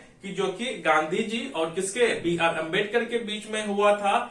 तो ये समझौता जो हुआ था पूना में हुआ था, इसलिए इसका नाम पूना समझौता कर दिया गया था। और इसी जो पूना समझौता में ही पूना समझौता जो है ये गांधी जी और किसके पे होता है, और ये BR अम्बेडकर के बीच में होता है। और इसी में गांधी जी जो है वो भूख हड़ताल मतलब पे बैठ जाते हैं, और जब तक ये समझौता पूरा नहीं होता है तो गांधी जी उठते नहीं हैं। तो BR अम्बेडकर और महात्मा गांधी के बीच में पूना समझौता हुआ था, ये 1932 में हुआ था। इस बात का भी पूछा जाता है कि पूना समझौता किनके बीच में हुआ था। ये हुआ था महात्मा गांधी और BR अम्बेडकर के बीच में। कब हुआ था? 1932 में हुआ था। अब देख लेते हैं भारत सरकार अधिनियम 1935 गवर्नमेंट ऑफ इंडिया एक्ट 1935 ये पारित या फिर पास होता है। और हमारे जो संविधान का लगभग आधा हिस्सा जो है ये इन्हीं जो 1935 का जो भारत का अधिनियम बनता है, उन्हीं में से हमारे संविधान का आधा आर्टिकल जो है यहीं से लिया गया है। सो भारत सरकार अधिनियम 1935 इन्हीं के ही टाइम पर बनता है। तो बर्मा को भारत से अलग जो है इन्हीं के टाइम में होता है, क्योंकि हमने अंग्रेज जो है बर्मा को, जिसे हम आज के टाइम में म्यांमार कहते हैं, ये भारत का हिस्सा पूरी तरीका से अंग्रेजों ने अब भारत में मिला लिया था। लेकिन बर्मा एक्ट 1935 के तहत बर्मा को भारत से फिर से आजाद एक देश बना देता है। ब्रिटिश के अंडर कंट्रोल से या फिर भारत से जो बर्मा अलग होता है, ये बर्मा एक्ट 1935 के तहत भारत से बर्मा अलग हो जाता है। याद रखिएगा कौन सा 1935 में बर्मा एक्ट के तहत। अखिल भारतीय किसान सभा जो ऑल इंडिया किसान सभा 1935 में होता है, और ये सहजानंद सरस्वती जो है इसके क्या रहते हैं? फाउंडर मेंबर रहते हैं। CSP की स्थापना जो foundation of Congress socialist party जो है 1934 में बनता है, और ये इन्हीं के टाइम पर बनता है। इस बात को आपको याद रखना है, क्योंकि पूछा जाता है कि जब CSP की जब स्थापना हुआ था उस टाइम पे भारत का वायसराय कौन था? इस तरह के सवाल आपसे पूछा जाता है। इसलिए आपको हर एक एस्पेक्ट्स को आपको मद्देनजर रखना पड़ेगा, क्योंकि जिस हिसाब से मैं बता रहा हूं, प्रॉपर इसको नोट्स करना है, आपको इसको रिवीजन करते रहना है। अगर आप जो लुसेंट्स की बुक अगर पढ़ते हैं, जो मैं पढ़ाता हूं, अगर मुझ पर भरोसा है आपको, तो अब उसको देखने की जरूरत नहीं है। फिर भी अपने एक सेल्फ सेटिस्फाई के लिए, और जो आप पढ़ते हैं, पढ़ने के दौरान जो क्रिएशन ऑफ वर्ड्स होते हैं या फिर कंटेंट्स जो बनता है, वो आपको मेंस लिखने में एक हेल्प करता ही है। तो आप चाहे तो बुक पढ़ सकते हैं, लेकिन मैं इतना मैं बता दे रहा हूं कि अब लुसेंट्स को आपको पढ़ने की पीटी के लिए कोई जरूरत नहीं पड़ेगी। लेकिन फिर भी आपको पढ़ना चाहिए। पढ़ने से क्या होता है कि चीजों को समझने में आसानी होती है। अब हम आगे बढ़ लेते हैं। विलिंगडन द्वीप, याद रखना आपको कि विलिंगडन द्वीप या फिर विलिंगडन आइलैंड 1936 में बनाया गया था। ये भारत का सबसे बड़ा क्या है, मानव निर्मित द्वीप है, या फिर आर्टिफिशियल या फिर मैन मेड आइलैंड इंडिया का, मतलब भारत का सबसे बड़ा अब मानव निर्मित अगर द्वीप है तो वो क्या है, विलिंगडन द्वीप है, जो कि कोचीन केरल में बनाया गया है और ये 1936 में बना गया है। एक तो अपने मंजुला जो वो तो खैर मंजुला जो आपका द्वीप है वो नेचुरल है, वो प्राकृतिक रूप से है, लेकिन जो आर्टिफिशियल या फिर मैन मेड या फिर मानव निर्मित द्वीप या फिर कृत्रिम द्वीप अगर आपको बोला जाएगा तो आपको विलिंगडन द्वीप लगाना है। ये इन्हीं के ही नाम पर ये आइलैंड बना है, जो कि केरल कोचीन जो है एक कोचीन जगह है केरल में, वहीं पर ये स्थापित है। इस बात को आपको याद रखना है। भारत का सबसे बड़ा मानव निर्मित द्वीप जो है वो कौन सा है, विलिंगडन द्वीप है, जो कि कोचीन केरल में स्थापित है और ये 1936 में इसकी स्थापना की गया था। अब हम लोग आगे देख लेते हैं। 18वां नंबर का जो भारत का वायसराय रहता है, लॉर्ड लिथगो होता है। लॉर्ड लिथगो होता है और ये लॉर्ड लिथगो जो है 1936 से लेकर के 1943 तक ये अपने जो भारत के वायसराय के पोस्ट पर बने रहते हैं। इसके कार्यकाल में क्या क्या होता है जो हम लोग इसको देखते हैं। पहला आम चुनाव जनरल इलेक्शन 1936 के बीच में हुआ था। तो कांग्रेस मंत्रिमंडल द्वारा यह होता है कि 1936 में इस पे जो इसके कांग्रेस के मंत्री बहुत सारे मंत्री बन जाते हैं 1937 में। लेकिन एक वक्त ऐसा आता है 1939 को या फिर 1939 को, जहां पर कांग्रेस जो है मंत्रिमंडल से त्याग पत्र या फिर इस्तीफा देना पड़ता है, क्योंकि इनसे बगैर कांग्रेस आईएनसी के बगैर पूछे हुए ब्रिटिश ने यह शामिल कर दिया कि जो भारत है सेकेंड वर्ल्ड वॉर या फिर द्वितीय विश्व युद्ध में ये शामिल हो रहा है। इनसे नाराज होकर के जितने भी कांग्रेस के जो मंत्री लोग थे उसने क्या कर देता है, रिजाइन करना शुरू कर देता है। याद रखना है 1937 में आम चुनाव के चलते कांग्रेस का मंत्रिमंडल में मंत्री लोग शपथ लेता है, लेकिन उसके 2 साल के बाद बिना परमिशन के ही सेकेंड वर्ल्ड वॉर में कांग्रेस से मतलब इसने ये कहा गया था कि इंडियंस भी इसमें शामिल है, इंडिया भी हेल्प करेगा ब्रिटिश का। इससे नाराज होकर के सारे कांग्रेस की जो मंत्रिमंडल है वो रेजिग्नेशन अपनी पोस्ट से दे देते हैं, क्योंकि जो सेकेंड वर्ल्ड वॉर है वो शुरू होता है 39 से लेकर के 1945 या फिर 1945 तक होता है। इसी वजह से इस टाइम पर 1939 में सारे लोग क्या कर देते हैं, कांग्रेस के रिजाइन कर देता है। आगे देख लेते हैं। मुस्लिम लीग ने मुक्ति दिवस या फिर deliverance day bye Muslims league 22 दिसंबर 1939 में मनाता है। याद रखिएगा आपको, मुस्लिम लीग ने मुक्ति दिवस कब मनाया, तो 22 दिसंबर 1939 में मनाया मतलब इस बात को याद रखना आपको। अगस्त प्रस्ताव या फिर अगस्त ऑफर जो है वो 1940 में भारत आया। सुभाष चंद्र बोस द्वारा फोर्ट वर्ड ब्लॉक, याद रखिएगा यहाँ पे, फोर्ट वर्ड ब्लॉक की नींव जो रखी गई थी वो कब रखी थी, 1939 को ही जो सुभाष चंद्र बोस है ये फॉरवर्ड ब्लॉक चैन की क्या रखी थी, नींव रखी थी। याद रखना आपको, ये सवाल कई बार पूछा जाता है कि फॉरवर्ड ब्लॉक की जो नींव है किसने रखी थी और कब रखी गई थी। तो याद रखना है कि सुभाष चंद्र बोस द्वारा फॉरवर्ड ब्लॉक की नींव रखी गई थी और 1939 या फिर 1939 में ये रखी गई थी। क्रिप्स मिशन जो भारत आता है 1942 को आता है। कब आता है, 1942 को आता है। और भारत छोड़ो आंदोलन भी इसी टाइम शुरू होता है। क्विट इंडिया मूवमेंट 1942 द्वारा भारत का सबसे बड़ा आखिरी, याद रखिएगा, सबसे बड़ा आखिरी जो मूवमेंट या फिर आंदोलन जो है गांधी जी द्वारा चलाया जाता है। इसमें कहीं हद तक कि इसको पूरी तरीका से सफल भी मिलता है। अब हम लोग आगे आ जाते हैं।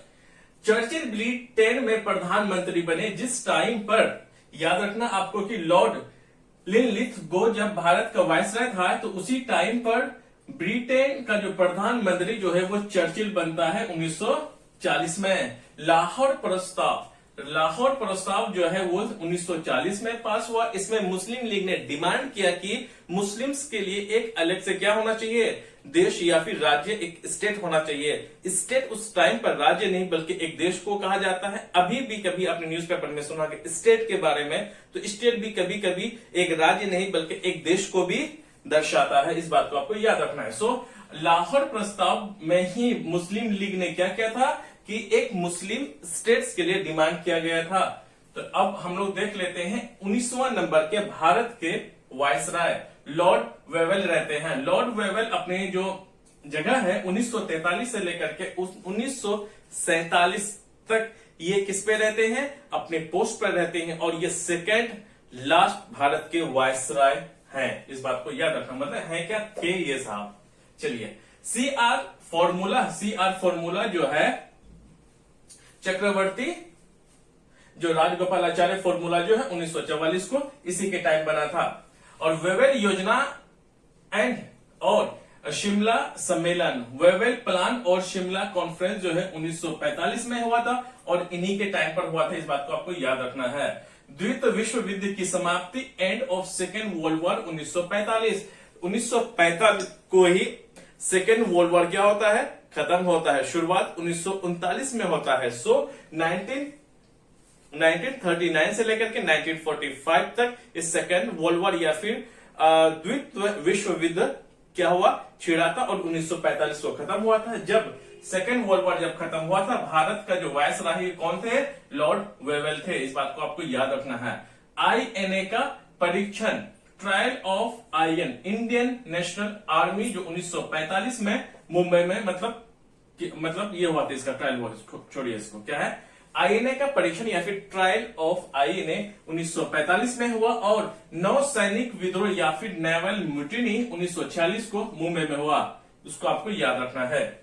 और कैबिनेट मिशन, क्या ये कैबिनेट मिशन जो है भारत 1946 को आया था। कैबिनेट मिशन जो है भारत में कब आया था, 1946 को आया था। तो याद रखना। और अगली बात यहां पर यह है कि मुस्लिम लीग द्वारा सीधे कार्रवाई दिवस जो मनाया था, direct action day by the किसका, मुस्लिम लीग। तो मुस्लिम लीग द्वारा डायरेक्ट एक्शन या फिर सीधा कार्रवाई दिवस जो है 16 अगस्त 1946 को यह मनाते हैं। यह सवाल पूछा भी जाता है कि मुस्लिम लीग ने डायरेक्ट एक्शन डे कब सेलिब्रेट किया या फिर मुस्लिम लीग ने सीधे कार्रवाई दिवस कब मनाया, 16 अगस्त 1946 को। यह होता है क्लेमेंट एटली। क्लेमेंट एटली जो है, इसी के तहत क्या हो गया कि 1947 पे इसने ये कहा कि आज से 1947 में उसने ये कहा कि आज से भारत क्या हो गया, आजाद हो गया। ये जो वर्ड जिसने कहा था कि ब्रिटिश राज का जो राज है भारत में खत्म हो गया या फिर आजाद भारत जो है अंग्रेजों से मुक्त हो गया, तो ये कहने वाले जो शख्सियत थे या फिर शख्स थे वो थे क्लेमेंट एटली। इस बात को आपको याद रखना है कि क्लेमेंट एटली मतलब ये कह सकता है कि किसने कहा था कि अंग्रेजों का जो राज है भारत से खत्म हो गया, तो याद रखना उसका नाम था क्लेमेंट एटली। और इसी के तहत क्या होता है, संविधान सभा की जब ये अब क्या होता है, देखिए संविधान सभा की गठन होने लगती है। फॉर्मेशन ऑफ कॉन्स्टिट्यूशन असेंबली 9 दिसंबर 1946 को। जब इस बात का पता चल जाता है कि नहीं अब भारत जो है आजाद होने वाला है, तो इसको चलाने के लिए एक संविधान, एक कॉन्स्टिट्यूशन की जरूरत है, तो 9 दिसंबर 1946 को ही इसका स्थापना हो गया। उसी दिन से ही भारत का क्या हो गया, संविधान बनना शुरू हो गया। 26 नवंबर 1949 को ये बनकर तैयार हो गया, लेकिन 26 जनवरी 1950 से ये क्या हो गया, लागू होना शुरू हो गया। इस बात को ही पूछा जाता है कि हमारा संविधान बनकर तैयार जो है 26 नवंबर 1949 को हो गया, लेकिन जो हमारा संविधान जो लागू हुआ था वो 26 जनवरी 1950 को हुआ था। अब हम लोग आगे देख लेते हैं। चलिए, इनसे तो हो गया सारा सवाल कंप्लीट वेल से। अब हम लोग देख लेते हैं भारत का, अंग्रेजों का भारत का ये आखिरी वायसराय रहता है जिसका नाम रहता है लॉर्ड माउंटबेटन, क्योंकि ये कांग्रेस के थोड़े से नजदीकी रहते हैं। फिर बाद में इसी को गवर्नर जनरल बनाता, हम आगे देखेंगे। लॉर्ड माउंटबेटन 1947 से लेकर के 1948 तक ये भारत के वायसराय रहते हैं और 3 जून 1947 को जो है योजना की घोषणा करता है, या फिर अब माउंटबेटन योजना जो है इसी के टाइम पे अनाउंसमेंट होता है 3 जून, इसी बोलते हैं announce the 3rd June plan, इसी के द्वारा अनाउंस किया जाता है और इन्हीं प्लान के द्वारा इस बात का भी घोषणा होता है कि भारत अब से आजाद है। याद रखिएगा। हाउस ऑफ कॉमन्स में भारतीय स्वतंत्रता विधेयक का परिचय यहीं पर हुआ था। So introduction of Indian independence bill in the house of Commons, house of Commons में ही भारत के लिए जो आजादी के लिए जो बिल बना था या फिर बिल पारित हुआ था या फिर बिल पास हुआ था, तो इन्हीं के ही टाइम पर हुआ था। तो भारत के लिए इंडिपेंडेंट के लिए बिल जो पारित जो कहां हुआ था, हाउस ऑफ कॉमन्स में हुआ था। इस बात को याद रखना है कि हाउस ऑफ कॉमन्स में ही भारत के आजादी के लिए जो बिल पास किया गया था यहीं से किया गया था। तो और आपको याद रखना है कि भारत आजादी होने के टाइम पर ही सर किरिल रेडक्लिफ के तहत 2 सीमा आयोग की नियुक्ति की गई थी। So appointed of 2 boundary commissions under Cyril Radcliffe, इसने क्या, इसी के तहत में क्या हो गया था कि 2 बॉर्डर लाइन खींची गई थी। जैसे कि आप सब जानते हैं कि ऐसे करके हम ऐसे करके आ जाते हैं, तो ये वाला यहाँ पर बांग्लादेश है और यहाँ पर क्या है, पाकिस्तान है। यहाँ गुजरात से लेकर के यहाँ जम्मू कश्मीर तक जो रेडक्लिफ नाम के क्या होता है कि उसने बाउंड्री लाइन डिसाइड करता है, क्योंकि 9 अगस्त 1947 को पार्टीशन मैप, मतलब कि जो भारत जो है बंगाल या फिर बांग्लादेश, पाकिस्तान और भारत जब आजाद होता है, जब पार्टीशन मैप किसका, भारत का और पाकिस्तान का जो एक मैप पार्टीशन मैप बोलते हैं, पार्टीशन मैप जो सबमिटेड है 9 अगस्त 1947 को होता है। उसके कुछ दिन के बाद जब भारत आजाद होता है, उसके दूसरे दिन जब पाकिस्तान आजाद होता है, उसके तीसरे दिन में ये बात कही जाती है कि भैया जी अब यहां कहां से, गुजरात से लेकर के कश्मीर तक और बांग्लादेश का जो ये बॉर्डर जो है ये फिक्स कर दिया गया कि अब यहां से इसका पाकिस्तान का हुकूमत ही डायरेक्टली कहां, बांग्लादेश में चलेगा। फिर 1971 में फिर बात ही अलग हो जाती है। सो गाइस, आपको याद रखना है यहाँ पर कि जो किरिल रेडक्लिफ है उसने भारत में पार्टीशन मैप को इसने ही सबमिट किया 9 अगस्त को, और 17 अगस्त को इसमें अप्लाई कर दिया गया, जो कि पाकिस्तान और बांग्लादेश, ईस्ट पाकिस्तान था। आपको याद रखना है जिस टाइम पर भारत आजाद हुआ था तो उस टाइम पर 2 पाकिस्तान कहलाया जाता था, क्योंकि 1905 के द्वारा ही हिंदू मुस्लिम का एक हिसाब से इनडायरेक्टली बंटवारा कर दिया गया था लॉर्ड कर्जन द्वारा। तो एक वेस्ट पाकिस्तान और बांग्लादेश को, जो अभी हम बांग्लादेश कहते हैं, इसको उस टाइम पर ईस्ट पाकिस्तान कहा जाता था। इसीलिए इन लोगों ने किसका, पाकिस्तान और हिंदुस्तान का बॉर्डर और बांग्लादेश और किसका, हिंदुस्तान का बॉर्डर इसी के टाइम पर ही फिक्स किया गया था। अब उसके बाद आता क्या है कि इसमें लिख लेना है कि माउंटबेटन के, जो कि कांग्रेस के साथ थोड़ा सा अच्छा मेल मिलाप था, तो आजाद जैसे ही वायसराय का पोस्ट खत्म हो जाता है कब, 1948 में ही, 1948 में ही जब भारत का वायसराय का पोस्ट खत्म कर दिया जाता है, तो उस टाइम पर भारत का गवर्नर जनरल फिर से बनाया जाता है। इस बात को याद रखना है कि आजाद भारत का, इस बात को आप लिख लीजिए, आजाद भारत का जो गवर्नर जनरल रहता है वो लॉर्ड माउंटबेटन ही रहता है 1947-48 तक। आ रही बात समझ में? उसके बाद दूसरा नंबर का जो भारतीय रहता है, आपको याद रखना है कि आजाद भारत का दूसरा नंबर CR गोपालाचारी जो है वो क्या रहते हैं, गवर्नर जनरल भारत का बनता है, जो कि वो 25 जनवरी 1950 तक, याद रखेगा, जनवरी 25 1950 तक वो किसमें पोस्ट में रहते हैं, CR गोपालाचार्य। वो भारत के, आजाद भारत के क्या रहते हैं, वो गवर्नर जनरल रहता है। आरी बात समझ में? और 26 जनवरी को, क्योंकि हमें झंडा फहराना होता है, इसीलिए 25 जनवरी 1950 को ही भारत का गवर्नर जनरल को फिनिश कर देता है। उस दिन से हम आजाद हो जाते हैं। आजाद तो हम पहले से ही थे, लेकिन हमारा उस दिन क्या होता है, संविधान को लागू किया जाता है। सो गाइस, मैंने बेहतर ढंग से मैंने समझाने की मैंने कोशिश की थी। गवर्नर जनरल, भारत का वायसराय, भारत का जो गवर्नर जनरल, पूरा मैंने एक A to Z मैंने इंफॉर्मेशन मैंने आप तक पहुंचाया। प्लीज यह वीडियो आपको कैसा लगा कमेंट बॉक्स में जरूर कमेंट करें कि मेरा तरीका क्या होना चाहिए, मैं आपके लिए मैं कैसे कैसे कंटेंट लेकर के आऊं जिसके वजह से आपकी जो कामयाबी है भी में थोड़ा मेरा जो श्रेय है, मेहनत तो खैर आपका होगा, वो थोड़ा सा हो सके। So guys, thank you very much.